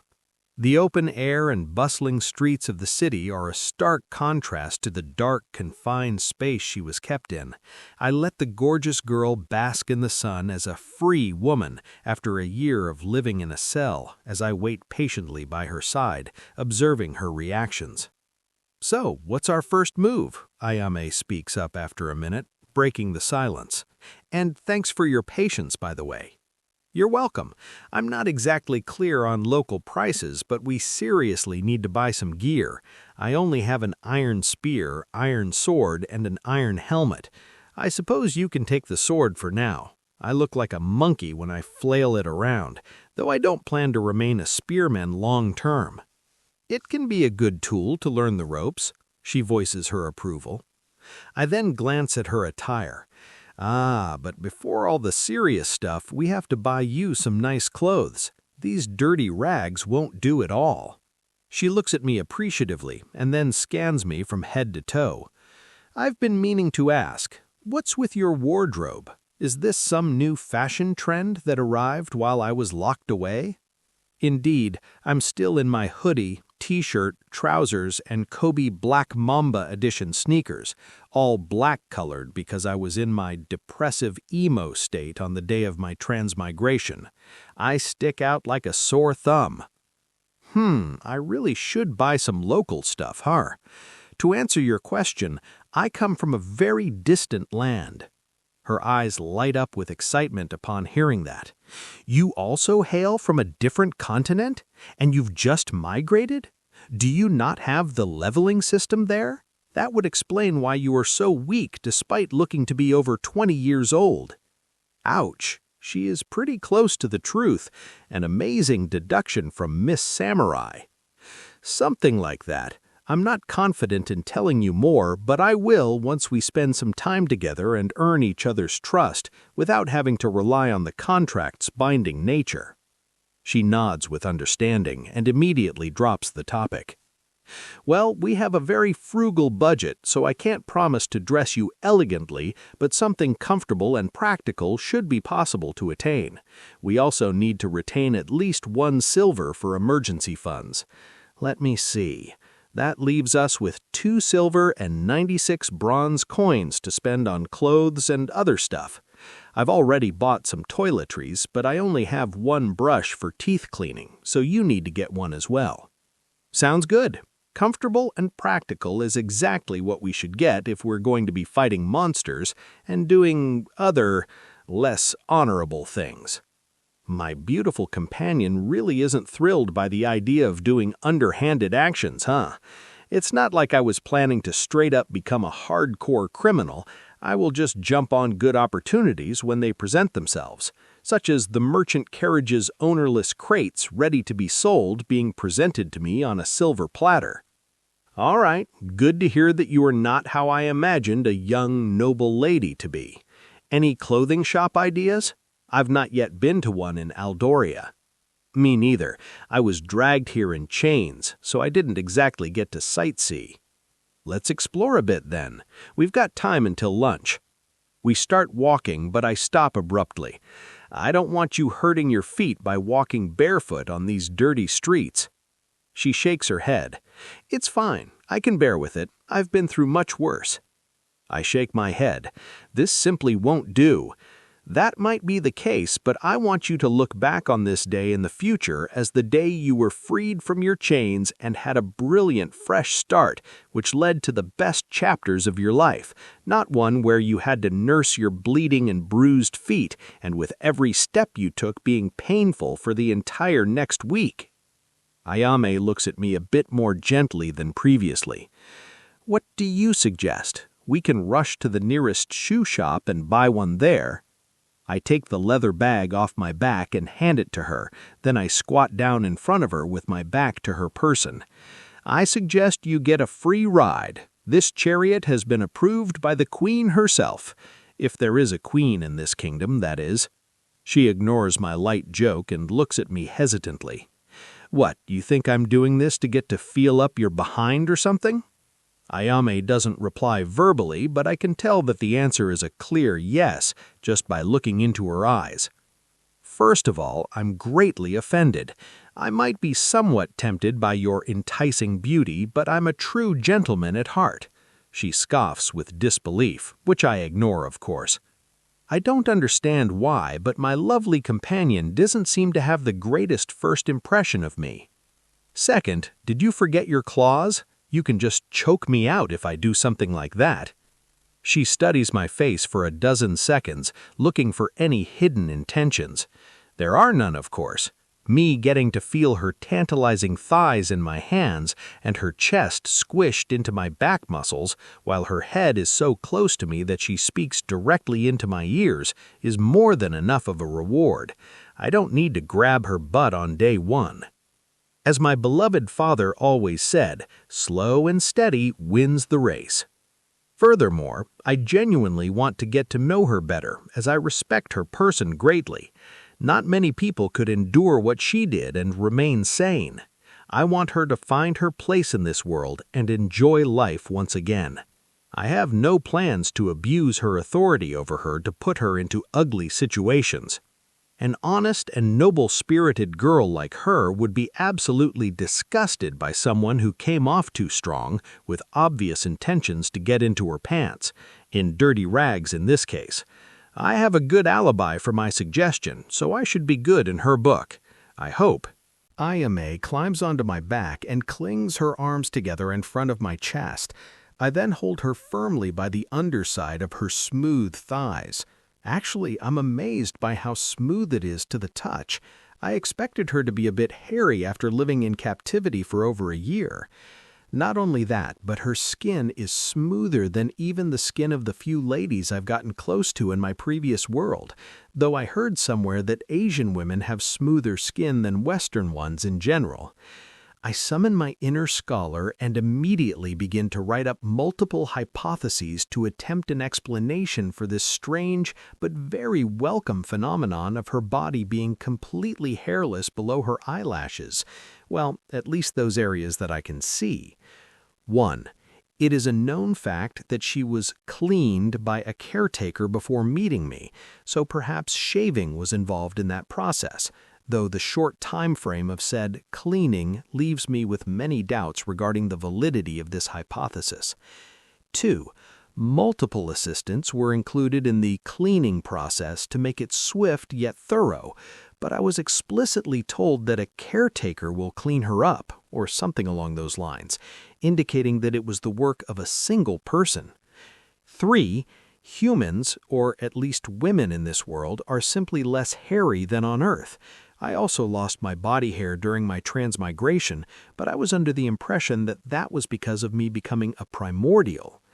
4.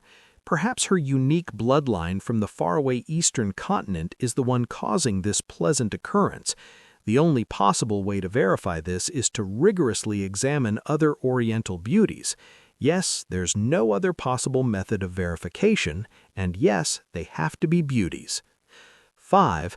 Due to her relatively high level, some bodily imperfections were expunged as she leveled up. This matches up with what I read in some cultivation novels, with them not having to sleep, eat, and stuff after reaching a high enough cultivation state. 6. Some other, currently unknown effect is at play here. I really want to ask her for confirmation, but I don't dare. I can tell she would refuse to answer and instantly get off me. I don't think she could beat me up for this, as I wouldn't be breaching the contract, but I also don't want her to hate me and ruin my future chances with her. I shelf this intriguing phenomenon to be meticulously studied later and just delight in the blissful feeling her delicate thighs and chest give me for the time being. You are really light, IMA. Should we start with lunch instead of shopping? There's no need. I would rather get the shoe first so that I can walk and then change into clothes meant for humans so that I can throw these filthy rags away. Damn, I was hoping I could chauffeur her around for a bit longer. All right, we will do as you suggested, but make no mistake, I will make sure to fatten you up properly in the long time we will be spending together. I'm short and I've always had a slender frame. I don't think there's an issue with my physical build. I agree. I like petite girls just as much as voluptuous ones, so you don't have to worry about that. I get a scoff and a dumbass murmur straight into my ears, which I of course completely ignore. However, that doesn't mean that a bit more weight wouldn't do you good. She doesn't seem very responsive, so I take that as her consenting to getting fed properly from now on. After about 10 minutes of silent walking, we arrive at a shoemaking shop. They display a variety of products in their window, giving passers-by a clear view of their offerings. We decide to check it out. We step into the shoemaking shop, greeted by the rich smell of leather and the sight of various footwear lining the walls. The shopkeeper, a burly man with a thick mustache, approaches us with a welcoming smile. "How can I help you today?" IMA glances around, her eyes scanning the different shoes. I need something practical for combat, but also durable for long journeys. Actually, she gets completely ignored by the attendant, who doesn't even acknowledge her existence once he sees her iron collar and the general perilous state of her wardrobe. It seems people don't take slaves into consideration. As the master, I'm the one with the money pouch and the final say in what she gets anyhow, is what he must be thinking. "Please attend to the lady," I instruct him before my companion lashes out. I don't know how she deals with such humiliation. Personally, I wouldn't take it well. The shopkeeper nods and leads us to a section displaying sturdy boots. IMA, who didn't seem overly bothered by his previous antics, starts trying on different pairs, testing their flexibility and fit.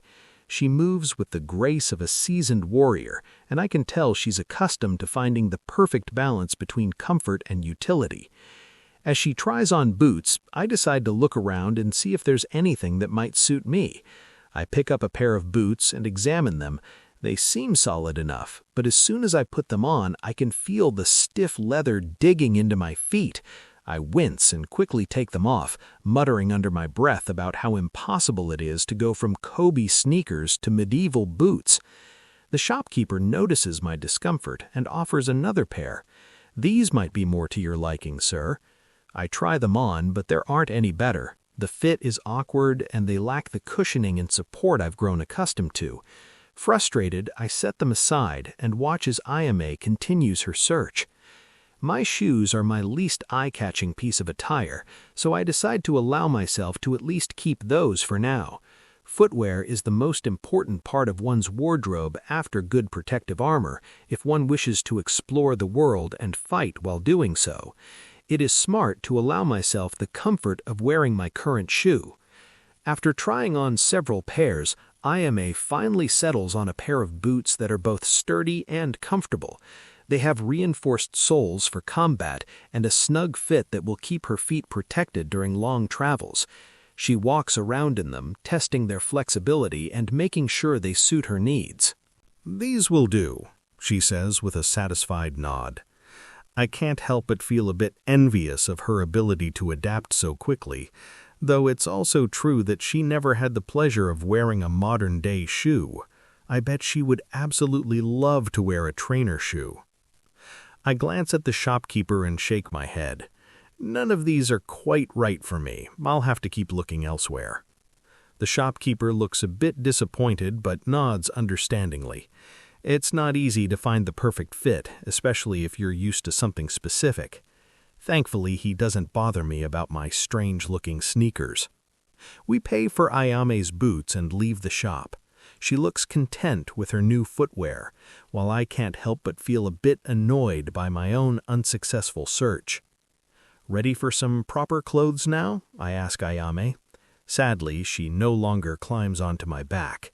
It was a short-lived experience, but a memorable one nonetheless. She nods. "Yes, I can't wait to shed these humiliating rags." We head towards the nearest apparel shop, hoping to find attire that will allow us to blend in better and leave the remnants of our past behind. It's a modest establishment with an array of garments displayed outside to entice potential customers. As we step inside, a bell chimes softly, and a young woman with a friendly smile approaches us. "Welcome! How can I assist you today?" she asks. "We're looking for some practical and comfortable clothing for my new friend here," I say, gesturing to Ayame. "And I also need to find something for myself." The shopkeeper nods and leads us to a section filled with various types of clothing. Ayame starts browsing through the racks, her eyes carefully evaluating each item. "Before we start," I interject, "let's get you some cushion for those boots. I can't imagine wearing them without proper socks." Ayame raises an eyebrow but soon nods in agreement, finding no fault with my statement. "All right, let's get some then." We find a selection of wool and cotton socks. Ayame chooses 2 pairs of each type of socks that will provide sufficient comfort for her new boots, both in cold and warm weather. I also get a cotton one for myself. Satisfied, we return to the clothing section. Ayame picks out a few pieces, starting with a sturdy pair of trousers made from a durable fabric that allows for easy movement. She also selects a simple tunic, practical and easy to wear, and a long-sleeved shirt for layering. "These should do," she says, examining herself in a nearby mirror. I turn to the shopkeeper. "Do you have any recommendations for me? I'm looking for something comfortable but also stylish. Oh, and since the weather is so warm nowadays, I would like to try some shorts as well." The shopkeeper nods thoughtfully and leads me to another section where a variety of clothing options are displayed. "For warmer weather, we have these lightweight shorts," she says, pointing to a rack filled with various styles. "And for a comfortable yet stylish look, I recommend these shirts. They're made from breathable fabric, perfect for staying cool." I pick out a pair of shorts, long trousers, and a couple of shirts, one in a deep blue and another in a crisp white. The fabric feels surprisingly soft, and I'm pleased with the quality. As I try on the shorts and shirts, Ayame continues to browse through the clothing. She adds a leather vest to her collection, which fits snugly and offers a bit of extra protection without restricting her movement. She also picks up a practical belt with several pouches for carrying small items and a lightweight cloak for cooler evenings. With our selections made, we head to the counter to pay. The shopkeeper tallies up our purchases and offers a warm smile as we hand over our coins. "I hope these serve you well. Safe travels to both of you." We thank her and step out of the store, feeling much more prepared for the road ahead. Ayame looks more at ease now that she has proper clothing and boots, and I feel a sense of satisfaction knowing we're both at least somewhat equipped for whatever challenges we might face. "Ready to get some food now?" I ask Ayame. "Yes." We head down the busy street, the sound of bustling activity all around us. I decide to speak up. We must enjoy a lavish feast, as we have multiple things to celebrate. Your freedom after a year of captivity, me finding my first companion, the amazing financial deal I struck with the GHT, your shedding of those dehumanizing sacks of clothes, your first meal where you get to decide what you wish to eat in a year, my arrival in this lovely land, and much more. Ayame smiles faintly, clearly touched by my enthusiasm. You're right, we do have a lot to celebrate. We settle on a cozy-looking tavern with a sign that reads, "The Hungry Hawk." The aroma of roasting meat and freshly baked bread draws us inside. The interior is warm and welcoming, with wooden tables and benches filled with patrons enjoying hearty meals and lively conversation. We find a table near the window, and a waitress quickly approaches us with a friendly smile on her face. "Welcome to the Hungry Hawk. How can I assist you today?" "We'll start with some drinks. 2 big mugs of fresh, cold water, please," I say. Ayame nods in agreement. We shouldn't drink alcohol when the day is still young. "And for food?" the waitress asks, jotting down our drink order. "I'll have whatever your special is," Ayame says confidently. "I'll have the same. Make sure they are big portions. My companion needs to gain some flesh on her bones," I add. The waitress nods energetically and disappears into the kitchen. We sit in comfortable silence for a moment, taking in the atmosphere. Ayame breaks the silence. "Thank you for today. It feels good to have proper clothing and boots. It's been a long time since I felt this comfortable." I smile. "You are more than welcome." Our drinks arrive, and we clink our mugs together before taking a hearty sip.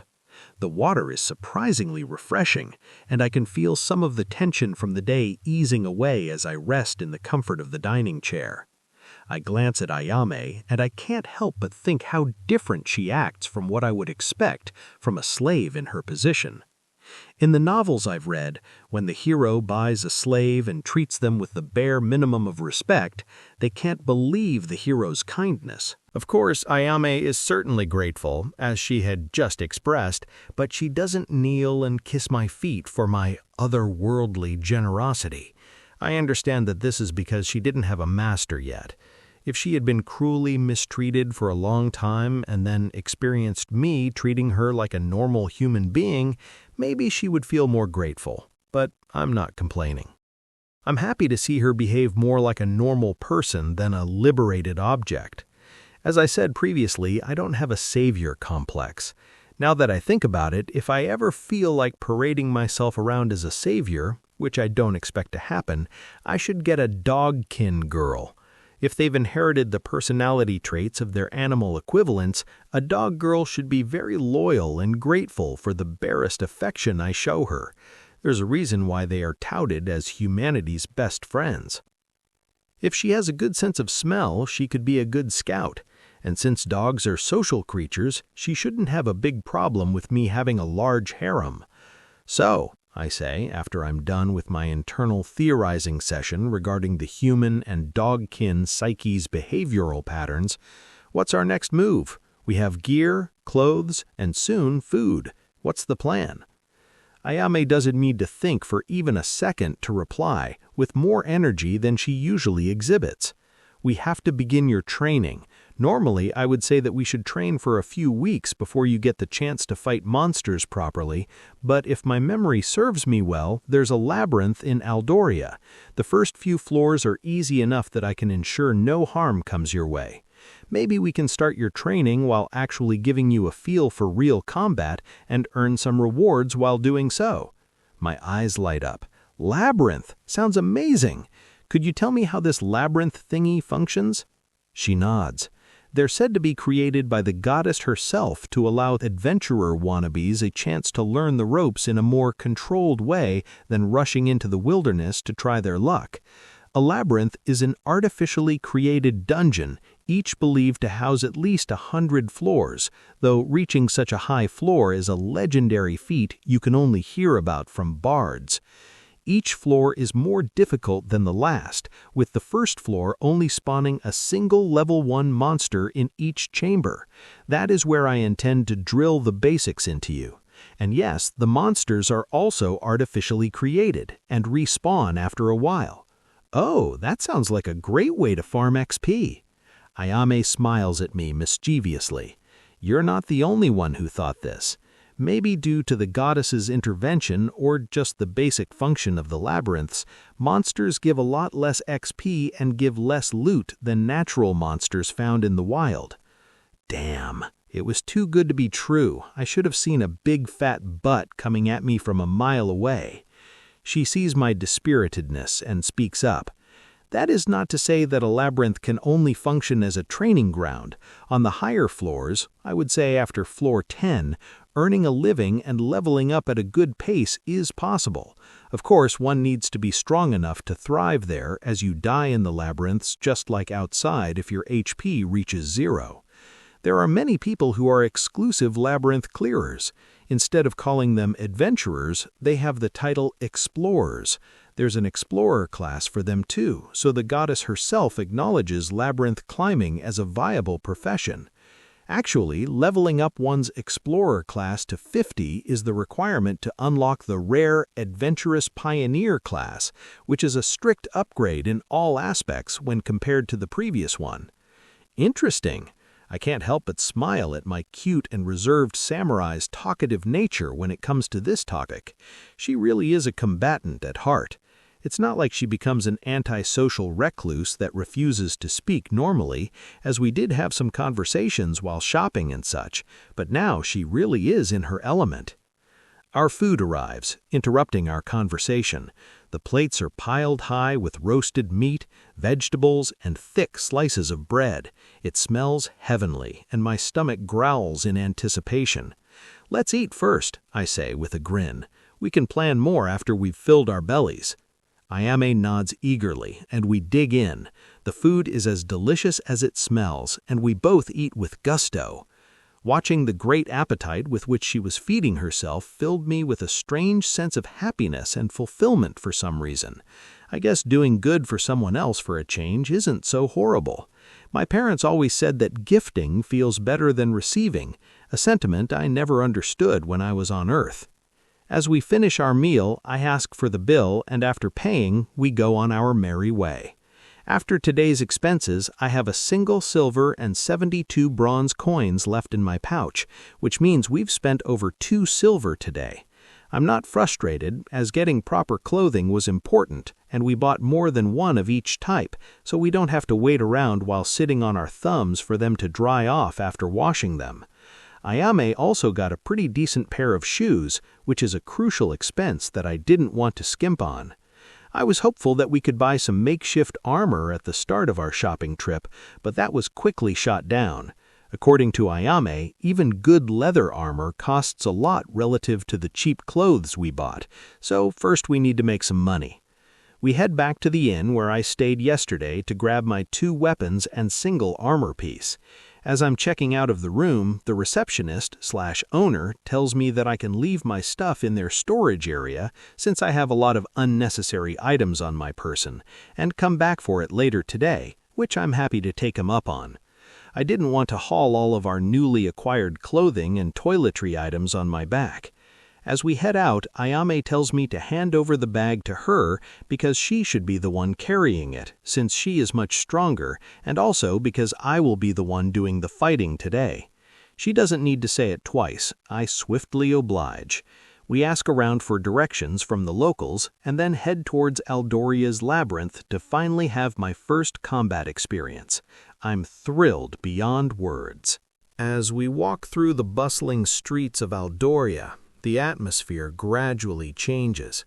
We start noticing more and more armed individuals, ranging from novice adventurers with simple gear to seasoned veterans with intricate armor and enchanted weapons.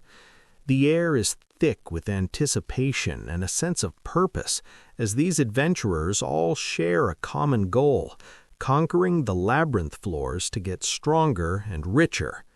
The closer we get, the more crowded the streets become. Vendors set up stalls selling various supplies from potions to weapons to enchanted trinkets. The chatter of haggling and the clinking of coins fill the air, creating a lively and chaotic environment. Finally, we arrive at the entrance to the labyrinth. It's a small, unassuming doorway set into the side of a large stone building. The entrance seems almost comically tiny, considering the labyrinth is said to contain 100 floors.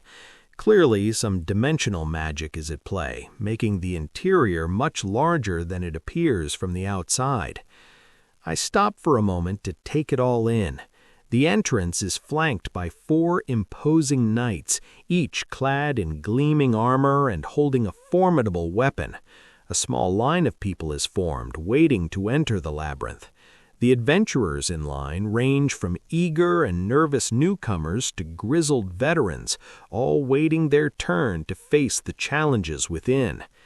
As we approach the line, I notice a sign indicating the entrance fee, 20 bronze coins per person. I feel a surge of irritation. The rich get richer, I curse under my breath. It is not enough that we risk our lives, we even have to pay for the privilege of doing so. Didn't the goddess herself create this? Why are you bastards claiming the labyrinth as your own? Ayame glances my way. It's just how things work here.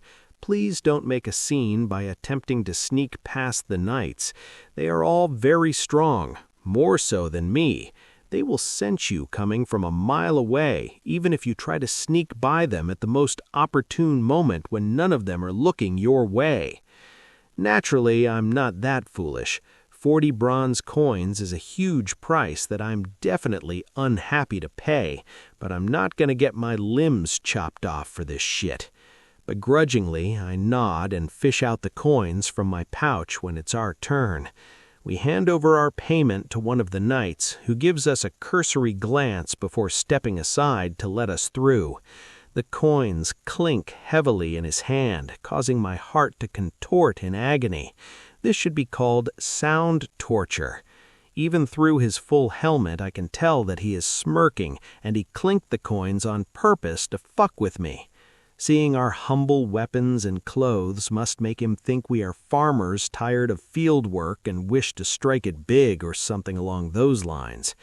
I attempt to remember him to pay back later in full, but he is in full body armor that has no distinguishing feature. I guess today is your lucky day.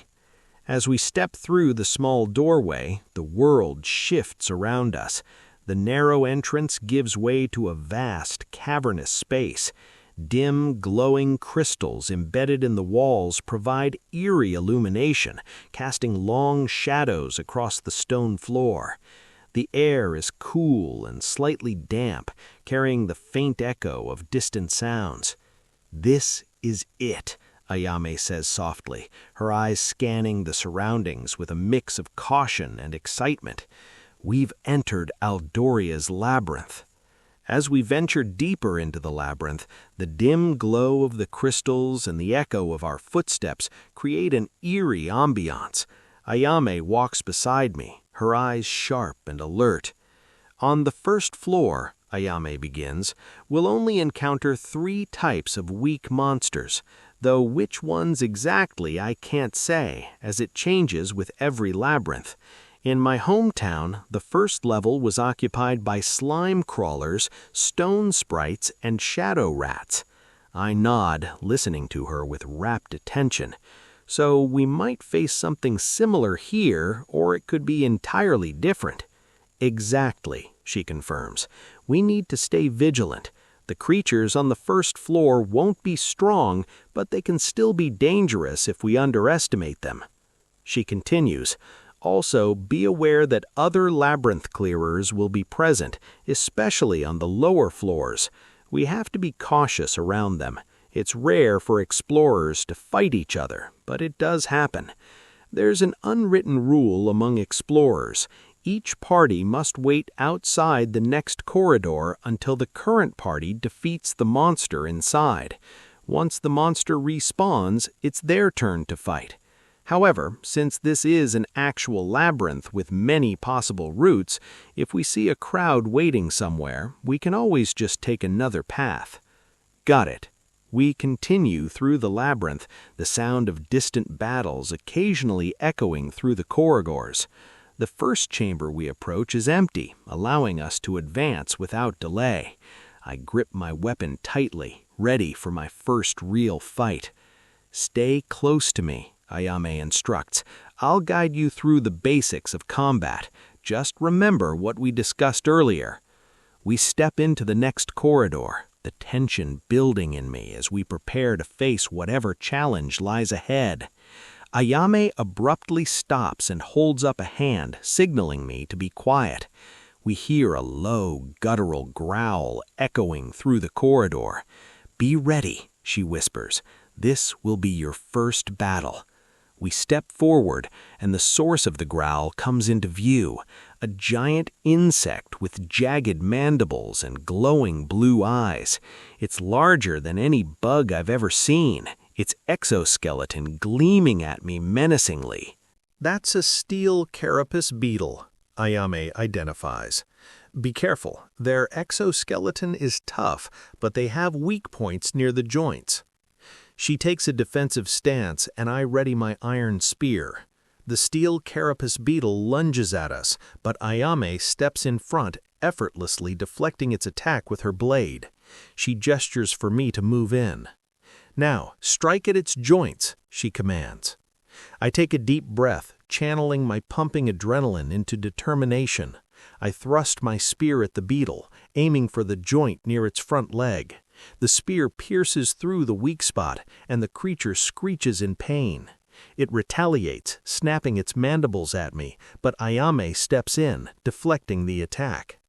With another well-aimed thrust, I hit another joint, and the beetle collapses, its legs twitching. Ayame instructs me to stab its brain through its eye, and I do as told. New class unlocked, Warrior. You've slain Steel Carapace Beetle, level 1. You've gained 3 XP. "Well done," she comments with a small hint of pride evident in her tone. "You handled that well for your first fight." I nod, feeling a very strong mix of relief and gratitude. "Thanks. Boy, am I glad to have received your help, Ayame. If my arrogant ass walked in here alone with zero practice, I would have gotten myself killed for sure." She doesn't reply, just looks at me with a slightly smug expression, as if she was stating, "Yep, you better be grateful." I chuckle and shake my head, then I take this moment of brief respite to examine my status. Name: Quinlan Noir. Race: Primordial. Title: Dash. Primordial level 1. XP 5 out of 100. Primary class Thief level 2. Secondary classes Slave Master level 1, Merchant level 1, Commoner level 1. Vitality 10, Strength 10, Agility 11, Intelligence 10, Wisdom 10, Unused skill points 0, unused attribute points 0. Oh, great! I finally received a fighter class. I put Warrior as my primary class and say goodbye to Commoner, hopefully forever. Or maybe it's hidden OP. Perhaps a bit of experimentation is needed. Anyways, the Warrior class gives me the minor effect of extra strength, which means I lose my agility point from having Thief as primary class. It has a basic skill called Power Surge, which increases my strength by another 10% for 5 minutes for 12 mana. Nothing amazing, but it's a start. As I stated on the day of my transportation, I prefer to grind over getting gifted overwhelming personal might right out of the box. Slowly but surely, I'm going to increase my personal combat power. Now that I take a look at it, I've gained only 3 XP for the monster, but I'm at 5 out of 100. After a few seconds of contemplation, the only thing I can come up with as an explanation for this occurrence is that increasing my Thief class from level 1 to 2 gave me the remainder of my XP. Ayame did mention that these low-level monsters will give little XP in the labyrinth, but it doesn't seem that bad, though to be fair, I have my 3 times XP boost bonus from my primordial species. Reaching 100 XP and leveling up won't take too much effort. Maybe I can reach a higher level faster than I originally expected. Just to confirm the level scaling, I ask my companion, Ayame, how much XP do you need to get to level 15? She inspects her status before replying. I'm at 2,491 out of 3,973. My eyes bulge. Damn, I should have expected something like this. Linear scaling would have been too generous. I only need 100 XP. Will I need the same amount as you do to go from level 14 to 15? She looks at me with a hint of disbelief. You don't know even this? Now I believe you with certainty that you really didn't have the system in your home continent. The land must be very well hidden if it wasn't overrun by others, if everyone is as weak as you. I don't mean to belittle you at all, it's just a little hard to wrap my mind around your unique circumstances. Anyways, yes, everybody needs the same amount of XP points, with each level requiring 30% more than the previous one. That's why once you reach level 10, which requires 1060 XP, things slow down a lot. If I become level 15, I will need more than 5,000 XP before my next level up, which is more than what you will need to gain to go from level 1 to 10 altogether. Of course, once you reach higher levels, you will also fight stronger monsters who give you more XP, so it balances itself out a tiny bit. But leveling up is a serious, lifelong effort and commitment that all combatants pursue until their dying breath. I nod while stroking my chin. I can understand now clearly why combat slaves above level 10 were expensive at the market, while those above level 20 were extremely rare and also much more pricey.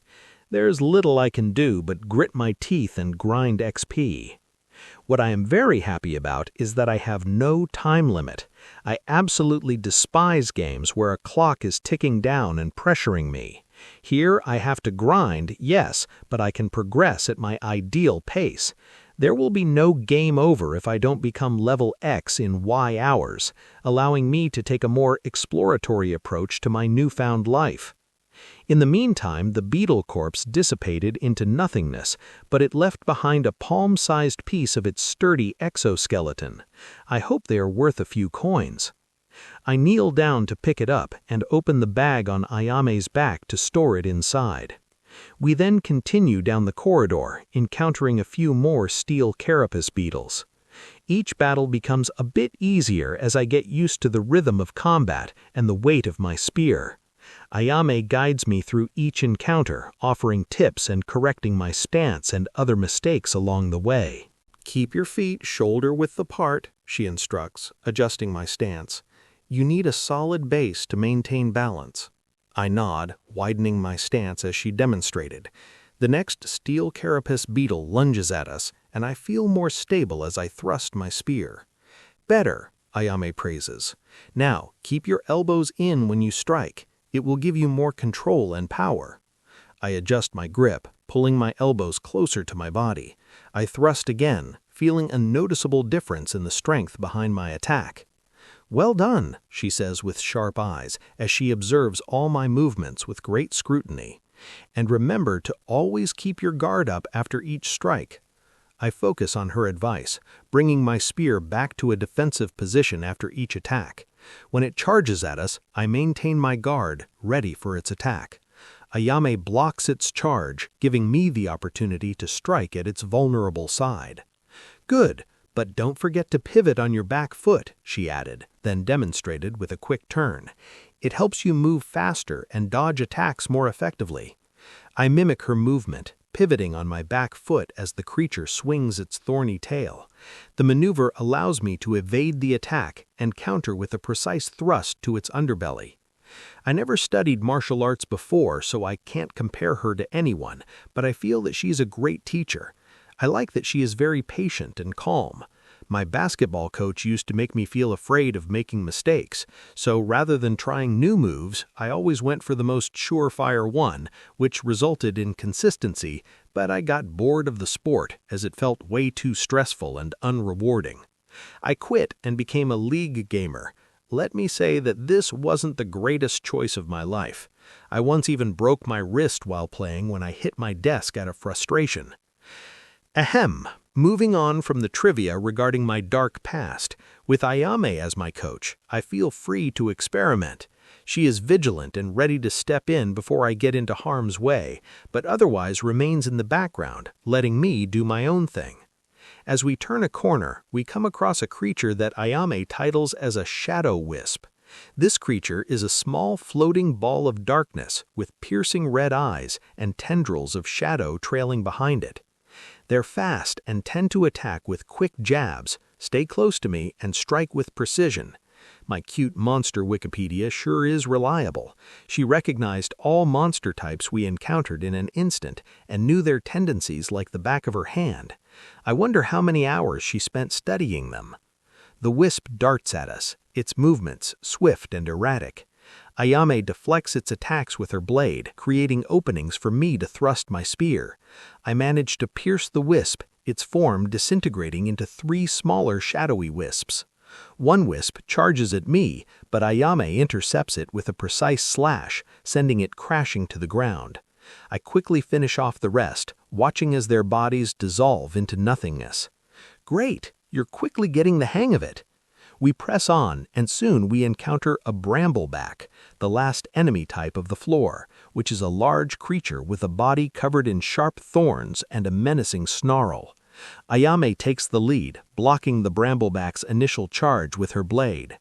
Watch its movements carefully, my samurai advises. Its thorns are its main defense and offense, but unlike the previous 2 types of monsters, it's a slow and simple creature. Wait for it to make a move and strike when it overextends. I focus on the creature's movements, eagerly waiting in anticipation for the right moment. As it lunges at Ayame, I thrust my spear at its side crevice, avoiding the thorns. The brambleback roars in pain, but Ayame deflects another attack, giving me a clear shot. With a precise thrust, I pierce its vulnerable underbelly, and the creature collapses, bleeding and defeated. I then deliver a finishing blow. We continue to navigate the labyrinth, encountering these same types of monsters repeatedly. Each battle follows a similar pattern, with Ayame defending and guiding me, ensuring I learn the ropes without taking on unnecessary risks. I also noticed a pattern of each enemy taking at least 2 good strike hits from my spear before falling, no matter how effective my first thrust is. It seems that the enemies also have an HP bar, and either due to my low strength stat or my shit iron spear, or probably both, I can't one-hit them. They always need at least a finishing blow after my first attack. Determined to explore this phenomenon, I ask Ayame to attack a monster with her full strength, and she did indeed kill it instantly. Her weapon is similarly an iron one, which is also categorized as junk rarity like my spear, so the stat difference must be the deciding factor, since she didn't activate any samurai skills, though perhaps there's something else at play too. I will investigate more through the days. As we navigate the labyrinth, we occasionally pass other explorers, some giving us curt greetings, others not even acknowledging our existence. The air is filled with the sounds of distant battles and the occasional roar of a monster or the shout of explorers. After about 2 hours of non-stop fighting, we reach a small chamber. Ayame motions for us to rest for a moment. We sit against the cool stone walls, catching our breath. Well, to be more accurate, I do, because she is not out of breath at all. I have gotten a lot better in this short amount of time, which is confirmed by my awesome tutor. In the last few fights, I didn't need to step in at all. Good job. I love this place and fighting monsters. I always had an inkling that I would be a good combatant if given a chance, but I'm so happy to see that my thoughts were actually not incorrect. She looks at me questioningly, but I tell her to ignore my ramblings. I ask her for my water skin, which she tosses to me after taking it out from her bag. I drink half of it almost immediately, feeling very satisfied with the current state of affairs in general. I'm slowly grinding XP. My actual experience has improved quite significantly already. I have the best teacher I could ask for, and of course, I'm still in absolute disbelief that I was actually transmigrated to such a wonderful place. I ask her for my water skin, which she tosses to me after taking it out from her bag. I drink half of it almost immediately, feeling very satisfied with the current state of affairs in general. I'm slowly grinding XP. My actual experience has improved quite significantly already. I have the best teacher I could ask for, and of course, I'm still in absolute disbelief that I was actually transmigrated to such a wonderful place. I have slain 12 monsters so far. My warrior class reached level 2 and my XP is at 38 to 100. After a brief respite, we stand to continue our activities, but before I can walk out of the chamber, I hear her voice from behind me. "You're pretty good. I expected us to progress slower," she says, and I'm happy to receive her encouraging words. I'm also surprised at how unbothered I am with this whole fighting and killing thing. Even when I'm splashed with blood or see the organs gushing out onto the ground after I pull my spear out of their flesh, I don't feel disgust, contrary to what I'd expected. In fact, I enjoy this labyrinth clearing quite a lot. Making money this way, even if dangerous, suits me so much better than doing my old desk 9-to-5 job. Thank you, Ayame. With such an amazing teacher, I would be ashamed to do any less. She hurriedly snaps her head away.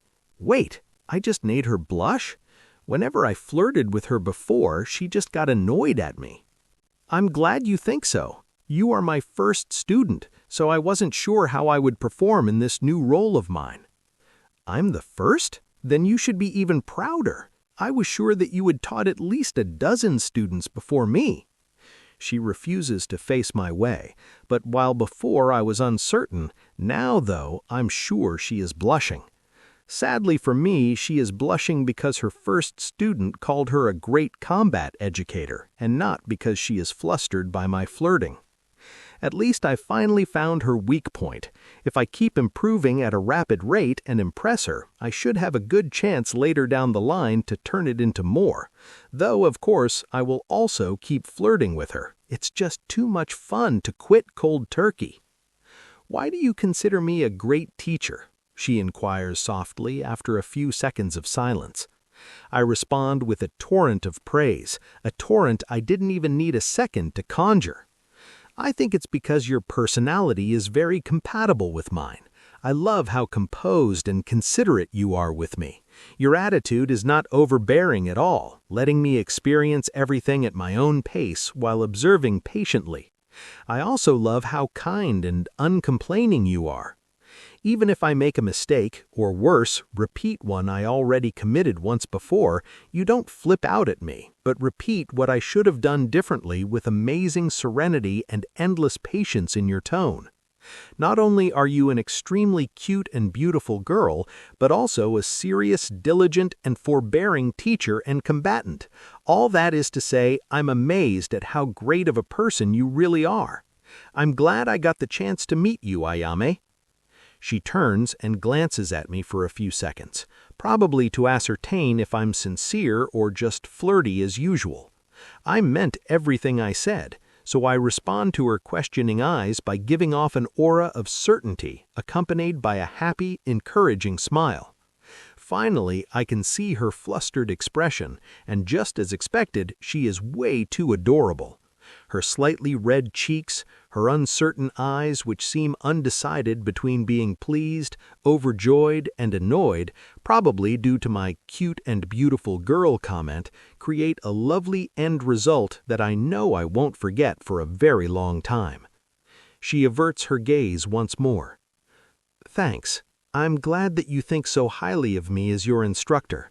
I will do my best to remain as patient as I can, so feel free to experiment. You can't become a good combatant if you don't find your own style." Her voice gets audibly flustered.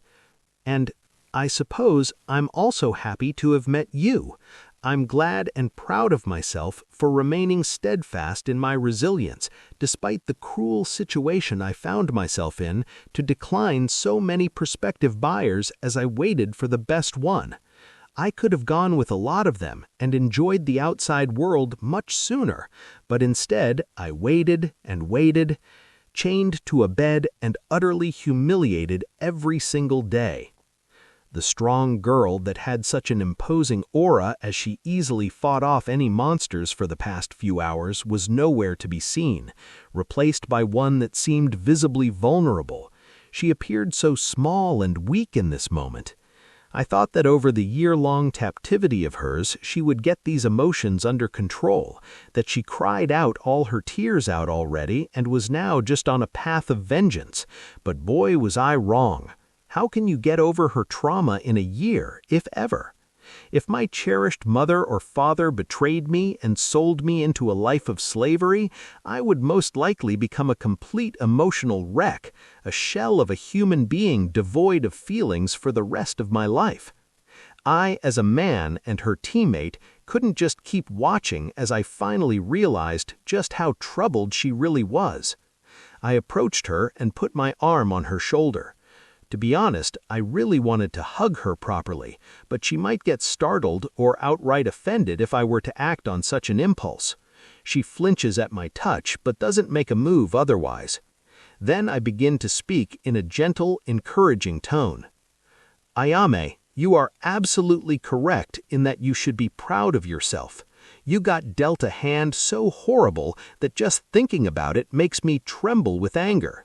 A sister who committed patricide before turning her blade on you? A year spent chained in a slaver's basement cell? Exile from your clan? The king himself sentencing you to a life of slavery? She clenches her hands into fists. All this is just way too unfair. None of this happened to me, yet I'm furious at this horrible injustice. So I can't even begin to imagine how you must be feeling. But here you are, doing your best to not only take the next step in your life, but you waited for a year in that terrible, dignity-destroying situation until I appeared, the person you believed could give you the best chance at living your life the way you wish, and you grabbed that chance. I've never met nor heard of a stronger person than you in my entire life. As far as I'm concerned, you're the epitome of bravery and determination, a person I can look up to for the rest of time. She trembles for a second under the weight of my words before disappearing from my sight. I simply can't follow her movements physically. In the next moment, I feel a heavy object crashing into my chest, almost making me fly away. I look down to see Ayame hugging me with her arms wrapped around my waist with a strong enough grip that I had to gasp for air for a second. She nuzzles her head into my chest as she rests on my body. I'm beyond shocked at how daring the timid girl's actions are, but I don't hesitate to reciprocate her actions as I place my right hand on her back and embrace her closely with all my strength while using my left hand to gently pat her head. She doesn't even flinch from me using my full force besides snuggling her face up and down on my chest, which might be a little hurtful in some other scenario, but right now I couldn't care less. Plus, I already knew that she was a superhuman hiding in a slender girl's unassuming body. I continue encouraging her as I whisper, I know it might not sound very reassuring coming from a guy who is in his mid-20s while being level 1, but as I promised when we met, we will make everyone pay who has wronged you so that you can move on with your life properly. I felt a nod of her head on my chest as she pulled me even closer with her hands. Soon the heavily barred floodgates finally broke down as muted sobs echoed through the corridor. I continued to caress her while embracing her even tighter as I whispered reassurances into her ear, doing all 3 actions at the same time. For a great warrior who was to inherit the clan, showing weakness must have been a big no-no in her life. I'm happy to see her open up to me to this degree, and that she sees me as someone she can show this vulnerable side of hers to. After about 15 minutes, she seems to have calmed down, so I decided to speak up. Sorry for yapping on, but I got really sad when I saw your dejected state of being. I hope I didn't overstep my boundaries. She shakes her head. You didn't. She lessens her gripping strength in her arms so that my bones can finally take a relaxed breath. I'm the one who should be sorry. I didn't consider your low level and more or less attack my master. A lesser man would have used this to chance teach me some so-called obedience or whatever, but you instead bore with the suffocating pain and tried to make me feel better. I don't reply. I just continue stroking her head gently. Her silky hair is really pleasant to the touch. She looks up into my eyes after wiping her tears and tilting her neck at quite a steep angle due to the difference in our height, and mumbles with a hint of red on her delicate cheeks. That was my first hug. Not even my parents embraced me as a child. Damn, warrior clan education must be quite harsh in this world with the elders shouting, "There's no place for love and affection on the battlefield," and all that macho jazz. It might create strong soldiers, but also affection-starved humans, it seems. At least her mother could have cuddled with Iam before putting her to sleep or something, but who am I to say? If she wasn't betrayed, she surely would have become an amazing samurai and next head of her clan. She doesn't look a day older than 20. I would say she is at most 22, unless humans age differently here than on Earth. Something to investigate later. And she also spent a year in captivity, but she is already level 14. I wouldn't even be surprised if she spent all her adult years as a slave. Yet she is so strong, so her clan's education was clearly delivering quite the admirable results. I can't hold myself back anymore. Her teary eyes, her crimson cheeks, her tight embrace force my hand. I lift both my hands to her face and cup her cheeks, then I lean in and kiss her on her forehead. This was not a flirty action on my part. Iam just seemed like someone that really needed some affectionate gestures. She freezes completely, like a deer surrounded by a pack of starving wolves. The samurai girl looks at me with wide, unbelieving eyes for a few long seconds before averting her eyes and instead going back to her previous state of resting her head on my chest as if she was hiding. Then I hear a very flustered, timid voice. "WW, what are you doing?" "You know I can beat you, but if I want now, right?" I grin. "Oh, really? Go ahead then." A long silence ensues that is only interrupted by my barely audible strokes of her hair. I know that you are an extremely strong, talented, and ambitious woman. I can also tell that you are dealing with some deep-seated trauma. So I would like to let you know that you can hug me or talk to me or whatever you find comforting should you wish to. However, I want to make something very clear to you. This gets her to once again look into my eyes. I have no, or to be more accurate and plain, I have absolutely, utterly zero interest in becoming your friend or big brother figure. She blinks a few times with clear confusion in her eyes. At first, you were just a beautiful girl that I found pleasant to look at, but after spending the last few hours with you, I can say with absolute certainty that I want you to become my lover. I believe our personalities have great chemistry, and I find every second spent with you to be pleasant. Before I met you, I was quite confused and a bit lost, but ever since our encounter, things have been fun. I enjoy your company and wish to know you thoroughly, both as a person and as a woman. She meets my gaze for a dozen or so seconds before detaching from my embrace and taking a few steps back. I appreciate your honest words, Quinlan, but right now I simply can't answer your feelings either positively or negatively. I need some time to sort everything out in my head. I nod before grinning at her. That's all I wanted. I didn't expect you to become mine right now. I just wanted to make it clear that you shouldn't see me as just a friend or an emotional outlet. You can, of course, but I want more than that, and I won't let you forget it. I pause before continuing. Furthermore, as a warrior woman, I expected you to say, I can't be with someone weaker than me, so I wasn't expecting anything from the start anyway. She smiles before shaking her head. Having a reliable partner sounds comfortable, but I don't need a man to protect me. I want to become the greatest sword master in the world, not a housewife hiding behind her husband's back. If I wanted protection, I would have become a servant slave instead of a combat one. I haven't worn a maid outfit yet, but I'm sure it wouldn't look too bad on me. Now, that's something we can both agree on, and also something we must clarify with facts that are undeniable beyond a shadow of a doubt. She looks at me questioningly. I clarify for the innocent warrior. I meant that you will wear a maid outfit for me in the future, Ayame. She shakes her head. In case you didn't read the entirety of my slave contract that you also signed, as your combat slave, you have the right to choose my dresses, but they must be at least somewhat combat-oriented. For example, when we went to the shop today, you could have chosen all the apparel for me, and I had no grounds to reject them as long as they were meant to enhance my effectiveness in battle. If, in that same example, you had forced me to get all kinds of revealing clothes, I could have rejected them on the grounds that you were unnecessarily humiliating me or trying to push me into a role not included in our contract. So, I don't understand why you were stating such an impossibility with so much certainty in your voice as if it were a fact. I smile at her mischievously. I misunderstand you. I've read your contract, and I'm happy to see how much freedom you have despite your supposed horrendous social status. Even if that wasn't the case, I wouldn't abuse my power over you to humiliate you. I'm saying that you will wear maid outfits, among other sexy ones, out of your own volition, without me even having to ask. I finish my arrogant statement with a playful wink. Her eyes widen as she clenches her hands into fists and stomps on the ground, shouting at me furiously, "That will never happen! It's nice to dream big, but you should settle for something realistic." Oh, sweet summer child, the future holds endless possibilities. Well, I don't see a reason to argue with her right now because nothing will come of it anyway. Seeing how her mood has elevated from depression to a very energetic one, I decide to move on and turn to leave, which further angers my slender companion.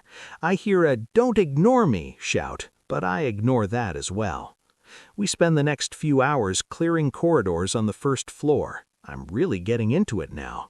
Ayame rarely needs to step in. She spends most of her time observing me quietly from a close distance. Once I'm done with a fight, she gives me a few pointers to improve myself, but I've not made any giant mistakes since our lengthy discussion. I'm very happy with and proud of my rate of progress. I've now slain 20 level 1 monsters, making me have 62 out of 100 XP. However, I'm getting tired. My mana is low due to using my innate warrior spell quite a bit. With my low wisdom stat, my mana regenerates very slowly, at the annoyingly laggard rate of 1 mana per 10 minutes. Ayame, I think it's time we retreat for the day. Or would you prefer to go alone to higher floors? I ask, feeling the weariness in my bones. She shakes her head. No, I would rather mentor you until you become strong enough that we can work together.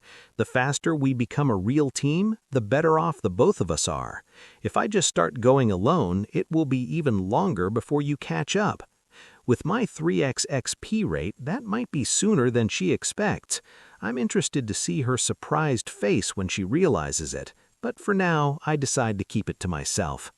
However, before we leave, we should clear the boss room, she adds. I stop in my tracks, my eyes widening. Boss room? Amazing! This world is simply the best. What are boss rooms exactly? Ayame doesn't seem surprised by my lack of information regarding this topic. By now, she is used to my utter newbie status on the continent. At the end of each labyrinth floor, you can find a chamber behind 2 large doors.